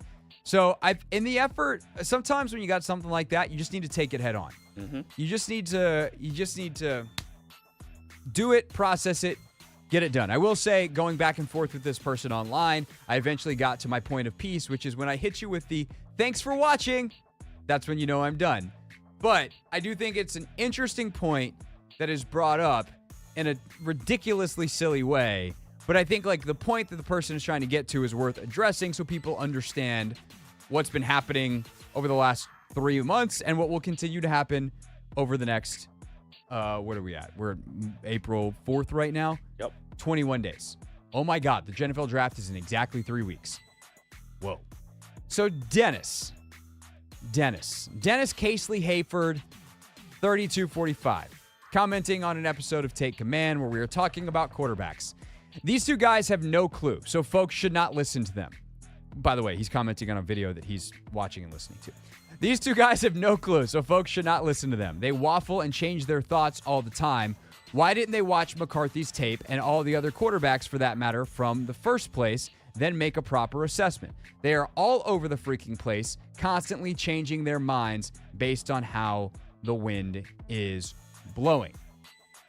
So, I went back and forth with Dennis for a little bit on the internet. He called us, me and Logan, lazy, which I took offense to on Logan's behalf because Logan works harder on NFL draft stuff than anybody I've ever met that's not an NFL scout. Logan has watched over 300 players over the course of the last couple of months. Yeah, he starts in late in the season and then really dives in January hard when the season ends. He has watched over 300 players, has rankings in some sort of fashion on all of them. He has, of course, not watched all of the tape on all of them because his job is not to be an NFL scout. And even if you are an NFL scout, you typically have a region or a position group or something. The number of guys in the league who have watched 300 players is not really even that high. So that is thing one, to give you an idea of the very bearded, hardworking man that I work with. I have spent most of my time in terms of watching things on quarterbacks. But here's what people I think need to understand and why our opinions, they don't waffle and they don't change with the wind as the wind blows, but they do evolve over time, which is something that I have made a point, especially this draft cycle, knowing that people are so intent on quarterback, of being very transparent about. I am reading a lot of people, I'm listening to a lot of people, but I'm also watching what I can as it becomes available, which is the key thing here. I don't have access to some database with all of the film, and neither does Logan. I know people probably think that we do because we're in the media, and there are some aspects of the media that do. I believe The Athletic, so like Nate Tice and Dane Brugler and Robert Mays and all the guys at The Athletic, I believe they have access to a database. I know ESPN has access to a database. I know NFL Network. That's why we have these experts on from those outlets, because they have the ability to pull up a game. If I go watch a TV copy on YouTube of Caleb Williams versus UCLA and I want a second opinion, there are friends of mine that work at those outlets that I can text and be like, hey, have you watched the all 22 of Caleb versus UCLA? What'd you think? And they can give me thoughts because they have that access. I don't, and neither does Logan. We are reliant on what goes on the internet, which means technically all of you could watch the same things we do. Of course, we, and especially Logan. I'm going to put me much more with the people on the couch regularly, and Logan, obviously, as a very specific expert, as someone who played 10 years in the NFL and has a tremendous scouting eye and just knows what he's doing in that realm at a much higher level, to say, you could watch all the same stuff that we do. And some of that is TV copy. One of the things that I think pushed us both in the J.J. McCarthy direction in terms of liking him way more is we stopped having to search for every throw. Someone compiled an all throws reel and put it on YouTube, and we watched the thing, and all of a sudden when you're just confronted with throw after throw of NFL caliber, you're like, holy crap, this kid can play. This is what he can do. You then have to put it in the context of watching games, whether it's the TV copy or if you can get your hands on it, all 22 film, to understand, okay, if this is an all throws completed reel, which the McCarthy one was just all throws, but an all throws completed reel, where did he miss? And you watch the all 22 to be like, okay, what did he miss mentally? That looked like a highlight, but he actually, it was a 20-yard dart over the middle where he should have had a 50-yard touchdown. You have to understand these things. And so as you get more information, the evaluations evolve. And even something this is kind of the thing, we're going to get to some Michael Penix comments in a second. Penix is a guy that if you watch a bunch of TV copy, you like a lot. If you watch a bunch of all 22, you don't like it as much because you realize that the stud receivers that he had bailed him out a little bit more than you probably want to be comfortable with, taking him at the top of the draft, nevertheless the age and injury concerns. So there are layers to this. This is a complex process. And by the way, even if you have all of the information, differing opinions is part of the scouting process. I actually heard Nate say this on the Athletic Football Show, and it's mirrored something that Logan has said on our show quite a bit, which is if you go into an NFL draft room and you let all the scouts freely speak their mind, and you could get 10 different opinions on one player. You'll have guys who think that Caleb Williams is the second coming of, Patrick Mahomes. And you have some that are like, that dude's going to be a bust. I wouldn't take him with a 6th round pick. And that's of people who are paid to do this professionally. So if there's that kind of disagreement among scouts, what do you expect in terms of some kind of consensus in the process? But ultimately, it comes down to this. What information do you have when you make your proclamations, and how transparent, for me, as a media person, how transparent am I with my audience? And what I'm telling you, and what I will continue to tell you, and what I've told you the whole time is, this is an ongoing process. I am always answering, and I always even say this during the show, and Anthony, you can back me up here. If I had to make a pick today, I would X. I reserve the right to change my mind. Anthony, I feel like I might have even asked you in January to pull me saying that. Somewhere in a folder somewhere. But I feel like we've been pretty good about that. Yeah, you have. So last but not least, I will say this, Dennis. When you say we are blowing with the wind, my friend, we are the wind. We are tastemakers when it comes to this stuff. People's opinions change, for better or for worse, based off what especially Logan says, but also someone who has a daily radio show and a podcast that is pretty well listened to, what we say. And I would say Keim is the same, Standig, all these guys that do this, and on a national level, Trevor at PFF and Mike Renner and what he does, Nate Tice at The Athletic, Dane Brugler, Mel Kiper, on down the list. That is what changes the wind. We don't change with it. We're out here watching stuff. And often if we catch a wind of something, we'll then be like, yeah, I don't get it. Or, no, that makes sense to me, because we all just got some new piece of information. So that's how this actually works. I probably wasted too much time going back and forth on the internet with that. But Anthony, I feel better now having explained that. I feel like doing so in a relatively respectful manner. And thus we can move on to the rest of the comments. I'm looking forward to it. Okay. We have no feedback on that? I hope Dennis was listening so that He probably wasn't. But maybe he'll catch it later. Yep. On demand.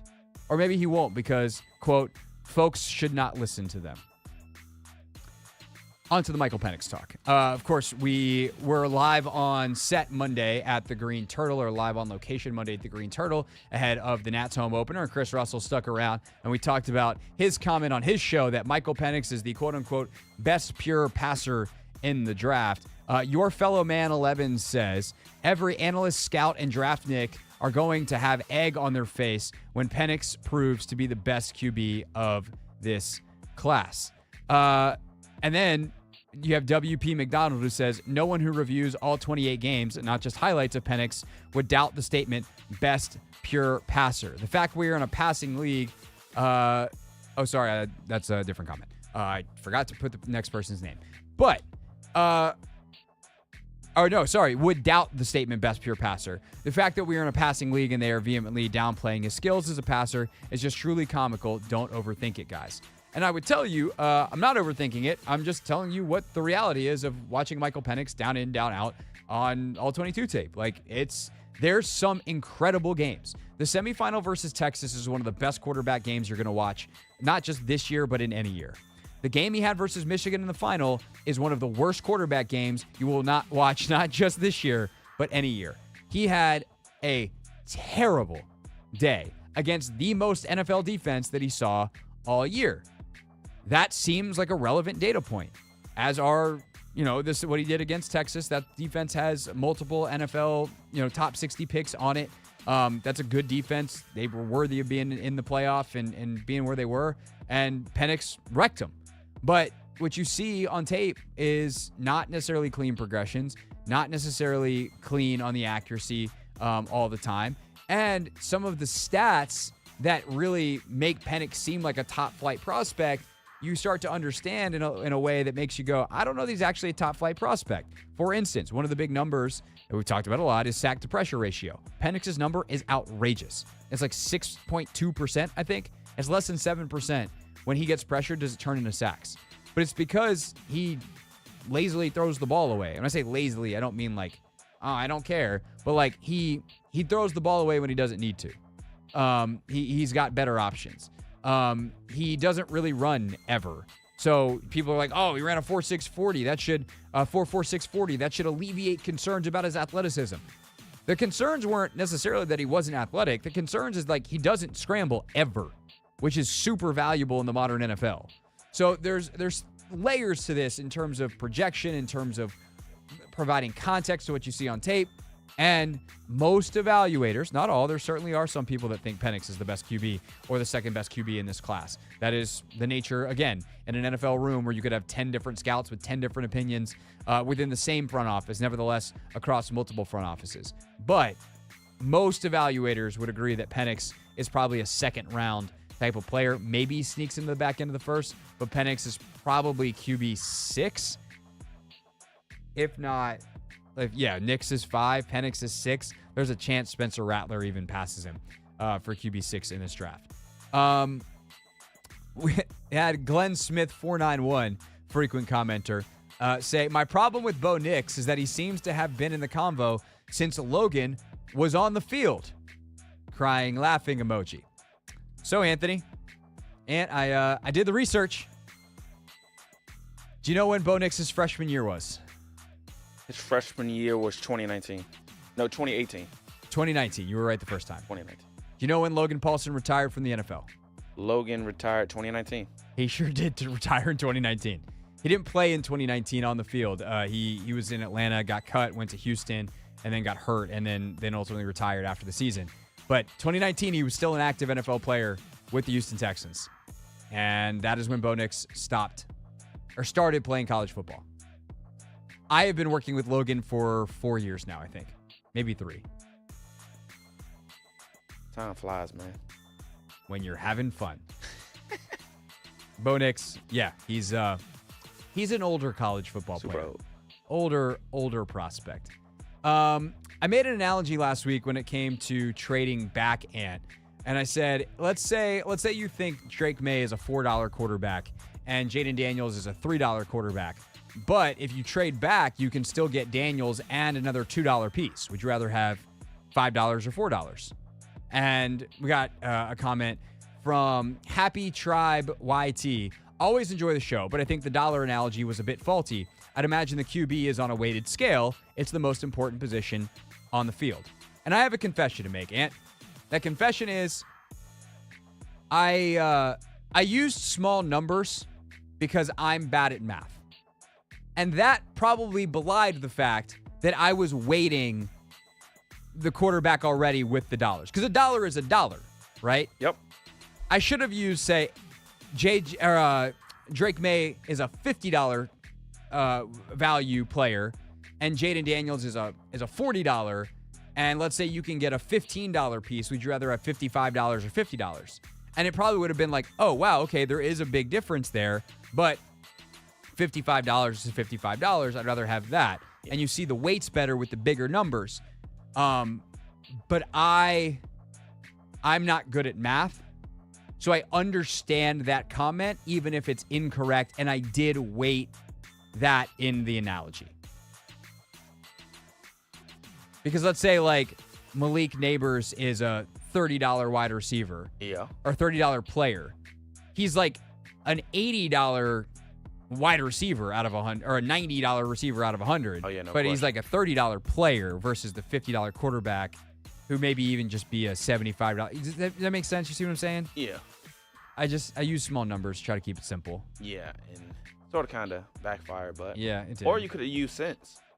I don't make no sense. You're right. Reggie Reg 6920 commenting on our conversation with Linnell yesterday.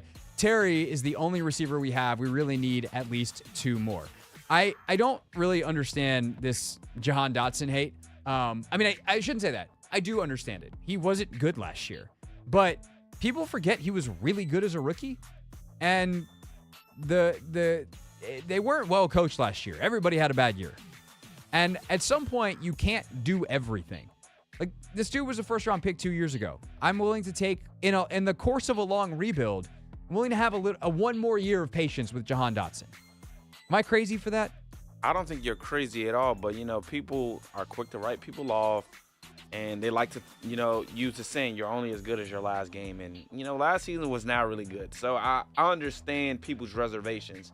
But, I think it boils down to, are you willing to take a chance on, Jahan bouncing back? The fact we spent the first rounder on him and he played well his rookie season, yes, I'm willing to be patient. Yeah, I am too. I thought this was an interesting one on one of the names that comes up a lot on the receiver profile. Mr. CGR33 says, Keon Coleman really scares me. Profile screams Quentin Johnson 2.0, but he also outproduced Jaden Reed at Michigan State. Tough one. Projecting these big, giant X receivers is so hard because some of them, like the separation numbers aren't very good, but you're like, I don't know, they're big bodies. They should be good on the contested catch. Also, can they be used better in a pro offense than a college offense? So definitely no on Quentin Johnston, rookie 2.0. But then again, the Chargers just traded everybody, and so they're apparently confident in Quentin Johnston. Mm-hmm. The NFL's a wacky place. William Boat Ranger, we haven't heard from him in a while. 2349 says, the way I see it is if we hit at QB, we are far closer to an elite offense than we are to an elite defense. An elite big receiver would solidify that for another 3+ years while the defense develops. I'm a proponent of trading back into the first twice. Once for Mims, as in Amarius Mims, the tackle out of Georgia, and once more for one of the top 4 to 5 receivers, likely Brian Thomas Jr. out of LSU. If we come out of the first 3 rounds with Daniels, Mims, Thomas Jr., then that's a phenomenal draft, in my opinion. 3 immediate starters with Pro Bowl potential is hard to argue. Not a successful draft alone takes advantage of the 3 strongest positions of this draft. And I think at first, Ant, this sounds nuts. How the hell are you going to get 3 first-rounders? But then you remember, you've got 2, and you could package 36, let's say 36 and 70 and 40 and 67 in 2 separate deals. Those should be enough to get you back into the first round. It then becomes a volume versus, a quality versus quantity question. That's actually not an insane plan, and I'm trying to decide if I like it. You're talking about packaging our 2 second-rounders With the 2 third-rounders. with the 2 third-rounders to move up to the first? No. To move into the first twice. Oh, twice. I So thought you were saying put all 4 of those together. No. I'm like, hold So, on. and especially if you could do it with 100 instead of and keep on like one of 67 or 70. Yeah. So let's say it's 36 and 100 gets you into the 20s, and 40 and 70 gets you into the 20s, or 40 and 67 gets you into the 20s.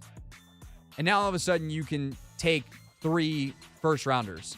You have no second-rounders, but you have 3 first-rounders, and then you have a third. I think I'd still probably rather keep 1 extra second and third. Like, I'd rather probably only do it once. But if the right guy falls, Yeah, I think I'm there with you on one time just because I trust Adam Peters and everybody that we have in our regime right now to, be very good talent evaluators. So I think I would be okay with doing it once. Twice, now we're sacrificing 4 picks for 2 players. I don't know if you got to get them right. Yeah, but And that's a lot of pressure. Yeah. It's also a lot of rookies, and then you got the whole contract situation in a bunch of years. And that's the part I need to investigate more is how silly is it to have 3 rookie contracts ending at once? I mean, it'd be great if they all hit and they're all extension eligible, but dealing with that all at the same time does feel like a bit of a chore. All right, now we got our wacky ones of the week. Ant, ready for these? Yes, sir. We got Young Cringe Gamer, which should have been a clue, if I'm being honest. Young Cringe Gamer says, another way JJ is Kirk, talking about JJ McCarthy, his stock is getting inflated by people close to him, Harbaugh, just like Cousins' agent inflated his value for a big contract. Don't need more of that the next 5 years. So you're telling me that an agent inflated a player's value to make an NFL team sign a contract? It was the agent. Yep. It was the agent's fault. What? Did Mike McCartney is Kirk's agent? Did he force the Atlanta Falcons to sign that contract? Threatened their GM with a 2x4? Say, oh, this guy's, or it was like, I don't know if you guys have seen this Kirk Cousins guy. He's so good. Oh, and the Falcons were like, oh my God, we had never heard of him. Like, how do y'all think this works? I think I probably should have just skipped that comment because Young Cringe Gamer giving a cringe analogy. Yeah. Last but not least, more fallout from the story I told a couple of weeks ago about my recurring nightmare that I'm never going to graduate college, even though I graduated almost 12 years ago. You sure? I'm sure. Actually, I am sure. Yep. You've seen my diploma and everything. Rio Grande 1964 found that video and said, this nightmare is very common. I have it too. And I don't know whether to be encouraged or discouraged by this. He says he graduated in 1971. Oh, my goodness. He's been having this recurring nightmare for over 50 years. My dream is that I realized this, and in a panic, I went to buy the textbook. It was written entirely in Egyptian hieroglyphics. 71 is crazy. Yeah. But shout out to him. Shout out to him. You graduated. Congrats, bro. So did I. Congrats to me. Maybe we'll stop having this nightmare. At least mine doesn't involve a textbook. I definitely have the textbook thing as part of mine, but that's because I actually didn't buy textbooks most of my college career. That's serious. I transferred to Syracuse, so I was there for 4 semesters. I literally did not buy books for 3 of them. I don't blame you. Not kids, depending on your major, don't try that at home. If you're a broadcast major, you shoot me a message and I'll advise. Yeah. If you're an actual academic, probably don't recommend. That's it, and that's all for this edition of Never Read the Comments, where we read your comments at Craig Hoffman, at the Team 980 on YouTube. Make sure you subscribe. Hit that big old red button and become a part of our online digital family. When we get back in just over 5 minutes, be just past 6 o'clock, and we will discuss the best and worst in the NBA.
Coming up in 12 minutes here on the Hoffman Show, we will mock the mock, where we have a little fun with some of the latest mock drafts as we head towards the NFL draft in just 21 days. That's right.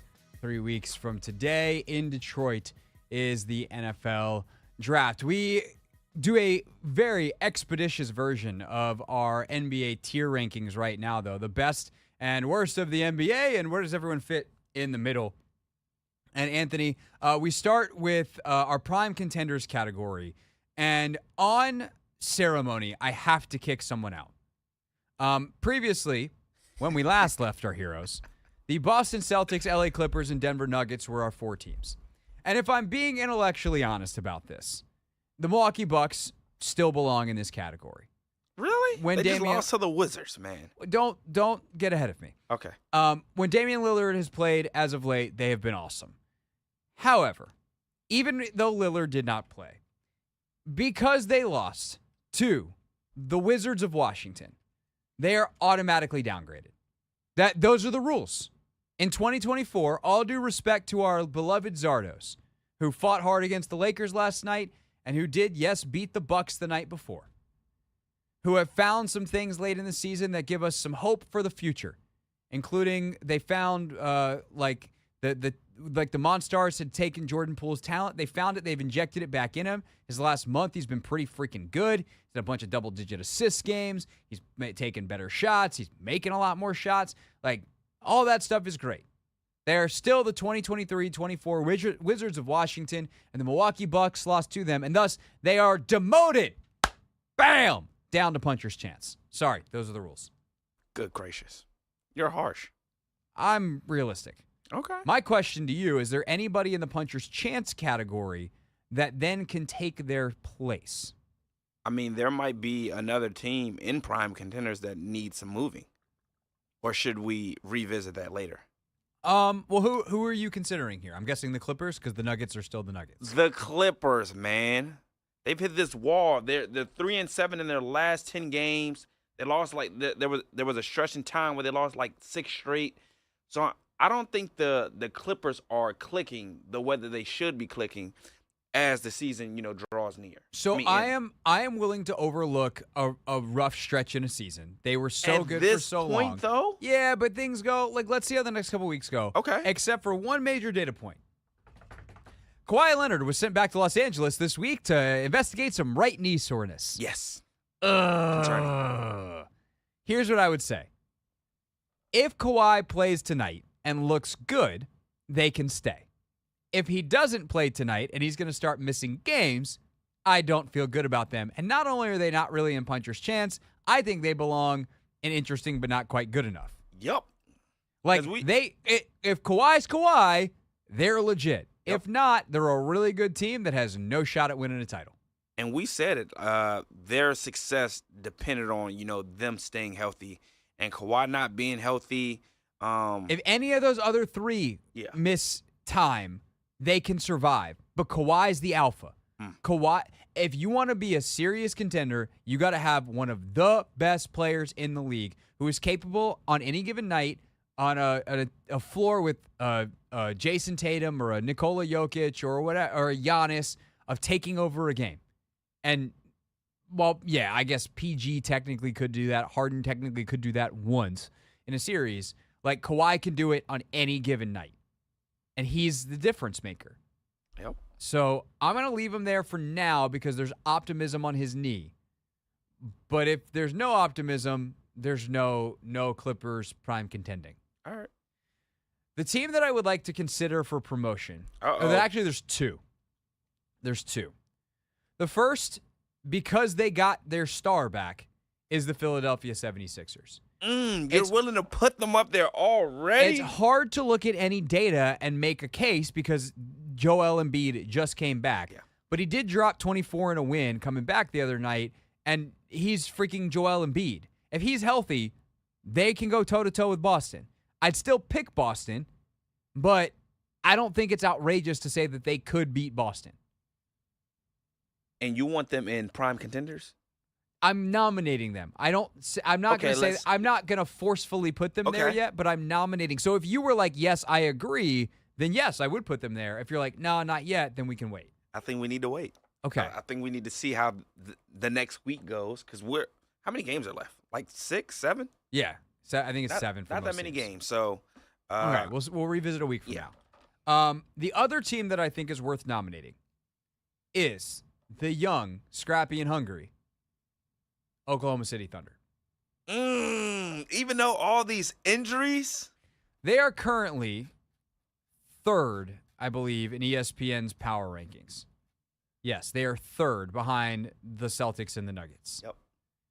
They have been really good as of late. They've got a monster. Or I guess, hold on. What happened in their game last night? They played Boston last night. they lost. How bad was the loss? Shea didn't play. Williams didn't play. Like they had a couple of guys that set out injuries. Oh, that's not very fun. Where's this game on my thing? Oh, they got smoked by 35 because all those dudes were out. Well, that's not a very fun stat. Okay, let's keep them in puncher's chance. My honest opinion on them is they don't have enough playoff experience to break through. Yeah. But could they wind up in the conference finals? Absolutely. And then I would say everyone else in here, the Pelicans have been on a really nice run as of late. The Mavs, I think the Mavs probably we should talk about. Thank you. That's my team, Craig. 8-2 in the last 10 games, hottest team in the NBA. I'm going with the Dallas. They look good. I mean, as long as Kyrie and Luka stay healthy, like they're on the floor. Well, I think the biggest thing, too, is like they figured out some stuff on defense. Like they figured out some pieces around those guys. Gafford has been awesome for them since being traded from the Wizards because he's the perfect pick-and-roll partner for a guy like Luka. Yes, sir. He just rolls to the rim hard and then gobbles up a bunch of rebounds. Like, they've figured some stuff out. And, yeah, I'm willing to put the Mavs in prime contenders. I like the Mavs, man. Because there's not that many teams that can, like, really contend with Denver. And, I mean, the last time they played them, they actually played them, like, 5 games ago. Ended up coming up short. But it's not a lot of teams that can put up as many points and be as efficient offensively as the Dallas Mavs. Well, they can also control tempo. Yeah, because in the half court, when it gets grindy, like Kyrie and Luka are two guys that can score in isolation. They can score in combination. Like there's a lot of stuff they can do there. So I'm willing to put them up there. It does really feel like Celtics and Nuggets are on a different level, but that's that. Okay, I do think there's some teams we need to consider moving down, and some of this is injury related. So puncher's chance, Bucks, you got the Wizards demotion. Sixers, we're keeping put for now. Yep. Cavs, fine for now in puncher's chance? Sort of, kind of. Depends on Donovan Mitchell. He's still banged up a little bit, so he hasn't been ruled out for the season or anything. No, he has not been ruled out. I think he's really just waiting until the playoffs come around because he knows how important he's going to be for their success. Which is different than the New York Knicks, who have been really good, and Jalen Brunson is playing out of his mind, but Julius Randle was just ruled out for the season with a shoulder injury, and I don't think they legitimately have a chance in the playoffs without Randle. Even though, like, Brunson's the better guy, he's more important, I don't know they have enough without Randle, even though they're like 15-2 with OG Anunoby in the lineup since the trade. Yeah, OG, he's also a guy that they've been monitoring because of his elbow injury. So if he's not in the lineup, Julius isn't in the lineup, I think it's really hard to like really put some stock into those guys. So I agree with you. Okay, so we're moving them down. Heat can stay in puncher's chance because they earned it. Like there's nothing that the Heat could do outside of Jimmy Butler getting hurt to get out of that because of what they did last year. Pacers? Interesting, but not quite good enough. Ready to move them down? Yeah, Tyrese, I love him. I still think he's banged up since coming back from the injury. He has not looked the same. Numbers are drastically down. Offensive rating is down as well. They're good, just, not good enough. Yeah. All right, Thunder we talked about. T-Wolves, they stay in puncher's chance. Yep. Ant, Gobert, even though Cat is out. The Suns, I really honestly want to move down. I hate them. I want to put them in no chance because I hate them. Oh, my gosh. They frustrate me because they should be better, but they're not because they can't keep everybody healthy. They're exactly what I thought. I would say I called it. Roll the tape of me in June when they made the Beal trade. Like, this was such a dumb move for them. Yeah. Also, by the way, if you want to read something crazy or listen to something crazy, check out the recent profiles of Matt Ishbia. That dude probably shouldn't own an NBA team based off his finances. Pablo Torre did an episode of his podcast on it. I think Baxter Holmes also did a piece in ESPN. Buddy. It's not good. But they still have Kevin Durant, Bradley Beal, and Devin Booker, so they get to stay in puncher's chance. Yeah. Lakers and Warriors, LeBron, Curry, they get to stay. Pelicans, I think they get to stay too. Pelicans, yeah, we can keep them there. They're trending down, though. They lost a couple of games. Zion also got hurt yesterday. Do we have a prognosis on that yet? Not yet, because B.I. is also hurt, so we shall see. I guess wait until next week. Yeah, so injuries pending there. All right, interesting but not quite good enough. Knicks, Magic, Hawks, Nets, Pacers. Do you even want to keep the Nets here, or do they just belong down? I don't think. Yeah, the Hawks and Nets. I guess they'll be in the playoffs by default because of they'll be because the East playing game. Someone's got to make it. Somebody. The Nets are currently on the outside. The Nets have been eliminated. We can officially move the Nets down. Okay, there it is. The Hawks are locked into let's see, what's PB mean on this thing? Does that stand for playoff berth? I guess so. I guess play-in. Maybe it's play-in berth. They don't have it on their glossary. Yeah, I think they're going to be most likely playoff. Yeah. The Nets have officially been eliminated, so we can eliminate the Nets. Hawks, you don't have a chance, but technically you do. So congrats to you for getting to stay in. Kings, Rockets. Rockets are on a nice little run now, but they're not they don't belong in puncher's chance. Nah. Kings, an interesting but not quite good enough Kings as well. Painfully average. Yeah, 44 and 31 though. So yeah, they're 44 and 31. They're in the play-in. Like them's the rules. You only are in no chance if you literally have no chance. Which means the Wizards, Pistons, Raptors, Hornets, Grizzlies, Blazers, Spurs, Jazz, and Nets. No chance. I do feel like we should pull the Spurs out and just be like, you have Wemby. You get to be in a new category. Is nasty, man. Some of the stuff he's doing right now is nuts. All right, coming up in 3 minutes here on the Hoffman Show, back to the NFL, back to the Commanders, and a mock draft, multi-round that made Logan run around just in celebration. He didn't actually, but he would, because it's got 3 of his favorite players going to the Commanders with their first 3 picks. Who are those 3? We'll tell you next.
Hoffman Show. We're on the Team 980. We're always live as well on the free Odyssey app. Does LeBron James watch his own highlights?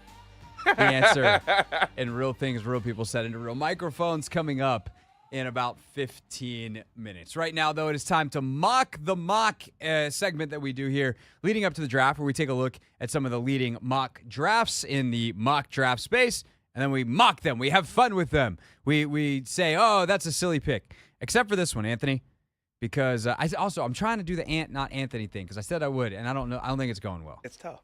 It is tough to just change. I've known you for so long, and I talk to you every single day, and I don't know. Anthony just rolls out. It flows better in my speech pattern, but it's your name. I know. Why didn't you correct me from go? Say like, I mean, because some of my friends like still call me Anthony. Like a lot of my like female friends, they'll call me Anthony, and it's just like, I'm not gonna correct you. But the guys, a lot of the guys call me Ant. Well, I mean, like we are professionally, like it's a professional relationship. Yeah. Like we are friends. Yeah. But it's a professional relationship first. So like the more formal full name does make sense. Yeah. As opposed to like your boys who have known you. Also, like I'm pretty sure if we played pickup hoops, I would say Ant. I'm like, yo, Ant. Bop, Oh ball. yeah. All right, that's fair. That's fair. Right? Like We're in it's a part of- professional setting right now. So Yeah. It feels like you should use Anthony instead of Ant. Yeah. Okay, that's But fair. you're not in trouble. All right. It's not like your parent calling you the carpet. Not Big Tony out here being like, Anthony? Nah, my dad actually calls me Tony. Now we're just. What's your mama call you? She calls me Tony too.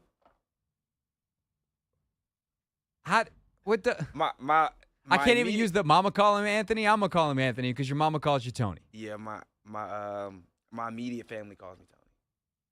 My friends call me Ant. Professional settings, Anthony. Or school, Anthony. Okay. Yeah. Or high school, Haney. Do you understand the words that are coming out of my mouth? Yes. We're just gonna do the mock drafts now. Okay. Haney over there. Yes, sir. Come on. Music. There we go. Ooh, All right. loving it. Yeah. Feels good, even in April. Okay, so the mock draft we're going to look at today is from Matt Miller of ESPN. He did a 7-round mock draft last week, and I actually messaged him after, and I was like, I think you did this for Logan. This mock draft, I mean, obviously everyone is looking at the top pick, but really it's when you get down that I really, really like what he did for the Washington Commanders. So pick 1 is obviously Caleb Williams at USC. Pick 2 is, and Matt told us he was going to do this when he was on the show in Indianapolis. He's like, at the time, his most recent mock draft had Drake May going number 2, but that was before they hired Cliff Kingsbury. And he's like, what now? If I had to do another one, I would what's it called? I would pick Jaden Daniels. So he picked Jaden Daniels here at 2. I actually don't know if we had to do one today where Logan would go. We're going to do another mock next week, so I will find out. But I do think that I do know that we are okay with any of the 3, with J.J. McCarthy, with Drake May, or with Jaden Daniels. So he goes Daniels at number 2. And of course, now as I'm trying to log in to my ESPN.com account, of which I am a paying customer, it's not letting me yet. I know who the next 2 players are. Oh. Because there's a reason now I've locked myself out of my account. So I'm not going to be able to tell people who picks rounds 4 through 7 are. But pick 36, he goes with Darius Robinson, who is an edge out of Missouri. Robinson is an interesting prospect because he's not like the best, most polished pass rusher in the draft.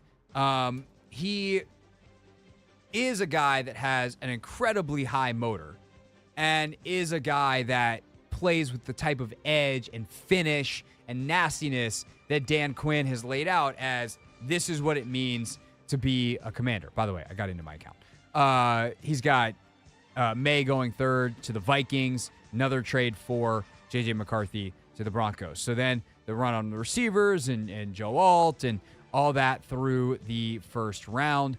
And then we get all the way down. There's a nice little run on corners, offensive tackles. And so by the time that we get down to the Commanders at the top of the second round, Darius Robinson is a type of player that could very well go in the first round that has fallen to 36. He is 6'5", 285, rush from the edge. He also can play inside, though, which I know, position flex. But the ability to rush from a three technique in a Dan Quinn-style defense where they like to create matchups, and if they say, this guy's our best pass rusher, let's get him on their really bad right guard on any given week, that's a huge advantage to be able to do, especially when also, by the way, you can eat tackles with John Allen and Daron Payne. You can switch them outside and have different body types to try to mess up an offensive line. So I think there's a ton of value in Darius Robinson, and if he's around at 36, it's a really good pick. Yeah, I would love the pick. Again, for everything you just said, if he's as versatile, I'm not saying he's Micah Parsons. No, but everybody very different player. Yeah, everybody would love to have a Micah Parsons, but the fact that he's versatile and the fact he can play inside outside, I think that'll definitely help. And again, we need defensive linemen. Whether or not we get it there or later is what's in question. Yes. So then the other guys that are kind of options here, Kamari Lassiter, cornerback out of Georgia, comes off the board next to the Chargers at 37.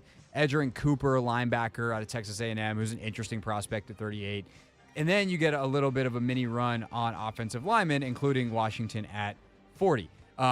He's got Kingsley Suamataia, the offensive tackle out of BYU, going 39, who is someone that Logan and I have looked at a lot in these mock drafts that we've done. And then he has Logan's favorite of kind of this tier of tackle, Patrick Paul, going at 40.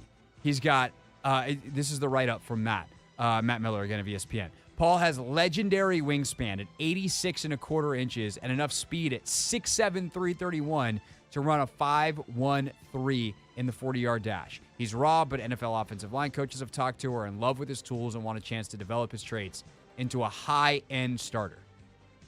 What you think? I mean, I love it. Again, if we go with quarterback at 2, we need somebody, to protect his blind side. I think Patrick Paul, if he's the best lineman in this tier, and again, I said, a lot of the linemen are probably going to be in this tier, so I don't mind getting an offensive lineman at 40 if it means we can get somebody else at 36. If Paul's the guy I think I want in that range because he's got a chance to be a top 10 left tackle in the NFL. The problem is it's going to take 3 years for him to get there. Oh, even close. Hopefully he can be a mid tackle by next year, and then all of a sudden we're looking up 3 years from now and the dude's making Pro Bowls and all of that. But for right now, he's so raw, and it's a situation where you come in and Corn Lucas might play 6 to 8 weeks of left tackle for you because he's going to need some time. But his raw ability and his arm length and the strength, the power, the speed, you can move him he's fluid in space. There's all this stuff that's just crazy raw material to work with. I will say there's some other names the way this board falls that are super interesting to me. Ennis Rakestraw Jr., the corner out of Mizzou, and Kool-Aid McKinstry. I think McKinstry could be late first rounder. If he's on the board, you have to consider him as a quarterback. And then, let's see, is there anybody else? Worth noting, Marshawn Nealon, defensive end out of Western Michigan. Logan likes him a lot. Penix goes off the board to the Giants at 47. Ricky Pearsall, Peyton Wilson, Malachi Corley. These are all names that, depending on how some things go, could be in consideration. But probably it's a little too rich for the Commanders at 36 or 40. Troy Franklin, who I've seen go as high as 30, going all the way to 61 to Detroit. Mike Sanderstill, cornerback out of Michigan. He's a nickel player. Would really love for him to fall to 67 for Washington. Matt's got him going 62 to Baltimore. And then he's got Adisa Isaac. You get your edge at 67 out of Penn State. He's the guy that played opposite of Chop Robinson. And then I guess there's a trade. Yeah, 78. Kyrie Jackson out of Oregon, who is like a big Dan Quinn style corner. That dude's 6'4" at corner. And they've got him going at 78.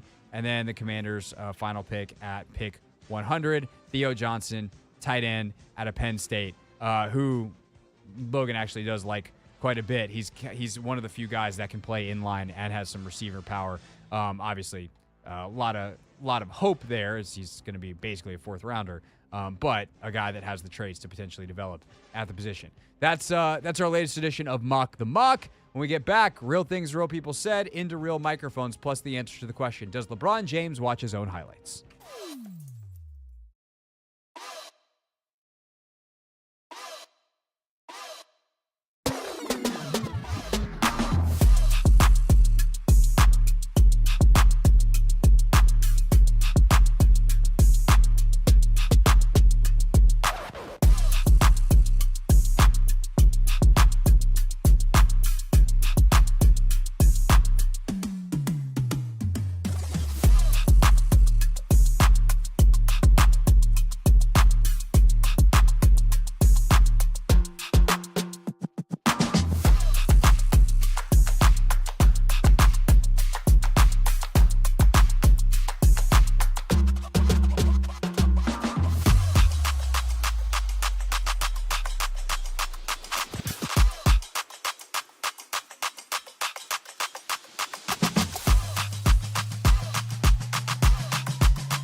Hoffman Show. It's the Hoffman Show. We're always live on the free Odyssey app here on the Team 980. Streaming on YouTube at the Team 980. Highlights going up at Craig Hoffman after the show. What's that big grin for, Anthony? You know why I played this song? It's my first dance song for my wedding. Yes, sir. And you know what I'm doing this weekend? Oh, you're going to a wedding. This is am your last indeed. segment. Yes, sir. Do you know the first dance song at this wedding? I don't, and I've been trying to guess what the first dance song would be from Zaire, and he is not giving in at all. He says I'm wrong, though, so I'll see Saturday. I'm really curious, but I got to know. You got to tell me. I got you. I'll let you know. I'm not gonna lie. I ran this morning and I had Cowboy Carter in my ears as I was running, And I do think that Two Most Wanted, the Beyonce Miley collab, Yes. had that been an option for us, that might have been the song. Ooh, I haven't run that by Rachel yet, Okay, but like as I was listening to it, I was like, this is such a good first dance song. Fantastic. Which is crazy because like, if you told either of us at any point before Beyonce dropped Cowboy Carter that a country song, country album, anything country adjacent would be even in consideration for us, then like, come on.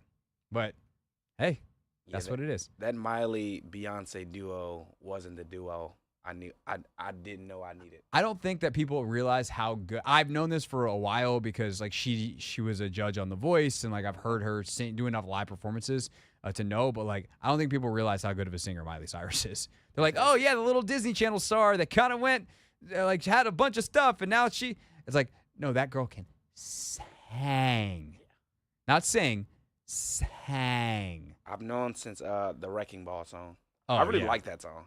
Yeah. I came in like a wreck.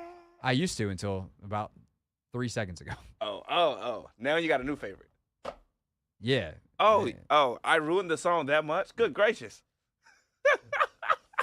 I think it's only temporary. I think my appreciation for it will come back. But, Okay. Oh, man. You just wanted me to stop. Okay. Yeah, no, mission accomplished on that. Anytime. Yeah. So this is your last segment for the week. It is indeed. Okay. Well, without you tomorrow, we have a very good show planned. Kareem Copeland is going to join us live from Cleveland ahead of the Final Four tomorrow night. It is Iowa and UConn in the late game. South Carolina, NC State first at 7 o'clock. So that will be tomorrow night. Dave Johnson is the Wizards game day as well. So we'll have Dave tomorrow. And then we also have my friend Maria Marino is going to join us. She is the host of Green Dot Daily, longtime sideline reporter for UConn Women's Hoops before she took that job. So we'll talk some hoops, but also if you want to bet those games, and we'll take a look at the men's games as well for the weekend and what Maria thinks on the gambling side of the NCAA tournament. It's also a Friday, so probably check in with Yates. Anything else that I should have on my radar for tomorrow, Ant? Before you leave me? In the capable hands of Metal Chris? I think that's all. Okay. I think that's all. Okay. Well, I'll give you a quick update. Nationals right now are getting trounced. It's 7-1 in the top of the fifth, which I'm only happy about because this game it was delayed and is taking forever. So I'm going to have a clean, nice Metro ride home as opposed to yesterday earlier in the week when I had to fight the crowds. Leaving Nats Park, 4 o'clock. 4 o'clock first pitches are going to be the bane of our existence this year. Getting in and out of the office. That's okay. Unfortunately, though, it's happening because Josiah Gray got beat up pretty good. But Nats trailing 7-1 against the Pirates in the top of the fifth inning. Now time to answer the question: does LeBron James watch his own highlights? It's time for Real Things Real People Said into real microphones. Real things. We're not going to be sucked this year. Real people. 5-11, not very good. Said into real microphones. You know, the culture is actually damn good. So LeBron's got this new podcast with JJ Redick. Have you actually listened to a full episode yet? I haven't, but I'm there. I really want to. I think I'm going to have time tomorrow for sure on my drive up to definitely give that a listen. So I think you gotta let me know how it is. I definitely want to. I actually kind of want to watch it on YouTube because I feel like they might, but I don't think they actually have any demos. Anyway, the point is they talk like super hardcore basketball stuff. But as they're talking about it in the course of the conversation, JJ and LeBron are talking about some LeBron stuff that LeBron has done, and we got this beautiful exchange. Like sometimes there's like old clips of me that I watch or come across my timeline on social. Tried to save it. Hey, hold on. Bro, it's okay. I see the clips sometimes. No. I don't just go online and look up LeBron James highlights. We all watch our own highlights on YouTube. LeBron. I'm telling you. You've never gone on YouTube? Yes, I have. Of course I have. I said from time to time they come through. Of course I have. Especially, by the way, the number one reason you do that is when you hit like a little slump or whatever. You're like, yes. Where's my game at? Where's my game at? Oh, YouTube is the perfect place to find your game. March 2018 at Charlotte. 27 points. Type it in. Let me see my game. Absolutely. We've all done it. Yeah, we all been there for sure. I love how JJ's like, yeah, that 27-point game. LeBron's like, you mean what I averaged for my career? Nah, I'm not going to lie. JJ calling out LeBron. It's so good. It's so funny because a lot of people on the internet love calling out LeBron because they love putting clips when LeBron said this 1 second and now he's saying this. It's just like, yo, why do they always have to do it to LeBron, bro? Why? Heavy is the head that wears the crown. Yes. Huh. All right. Kelsey Plum, she's quite the basketball player herself. Great college player, now pretty great at WNBA player. The transition, well, she talked about that today on the Pat McAfee show. And then as far as like the game go, what's the hardest part as far as going from college to the W? Oh, man. I got cooked my rookie year. What? You sucked? I sucked. I got put in the blender. No, we don't believe that. Yeah. No way. Brutal. No, I don't. Brutal, absolutely. You were all rookie team. Yeah, all rookie team. First team. You were all rookie team. team. I watched it. It was seamless. Yeah, what you did with the ball against those people. Those shots. Oh, my God. You put shots. Ball fell. Everybody was like, whoa. Yeah, Steph Curry. Basically. That's what we're talking about. We saw it. You didn't get cooked. You're being a little hard on yourself, yeah. I think. Well, you have to think about it. To be the best player in college, you're averaging 30 points a game. It's pretty effortless in terms of like being able to get to the spots you want to get to. The WNBA, there's grown women. It's a grown women's league. Just the physicality and the speed of which people close gaps is night and day from college. Also, the IQ is just so much higher. So to answer your question, for me to be able to be more of like an all-star level player, it took me 4 or 5 years. 4 or 5 years? What do you mean? Because Caitlin Clark's going to win. They're winning. She's going to come in and be the MVP. Yeah, we don't have 4 or 5 years. We're season ticket holders next year. Yeah, exactly. I don't think you're fully. I think that Caitlin. What people don't talk about is mentally, she's an absolute beast. That is 100% true. And that is something that Kelsey Plum has talked a lot about. That was a huge transition for her. Of course, the McAfee show, located in Indianapolis, where the Fever are patiently waiting for next week's WNBA draft so they can take Caitlin Clark, number 1 over all. The Mystics, by the way, have the 6th pick in that draft, and we will certainly provide a little bit of coverage next week. And tells Senzi my best. Have a great time at the wedding, and we'll see you all tomorrow on the Hoffman Show.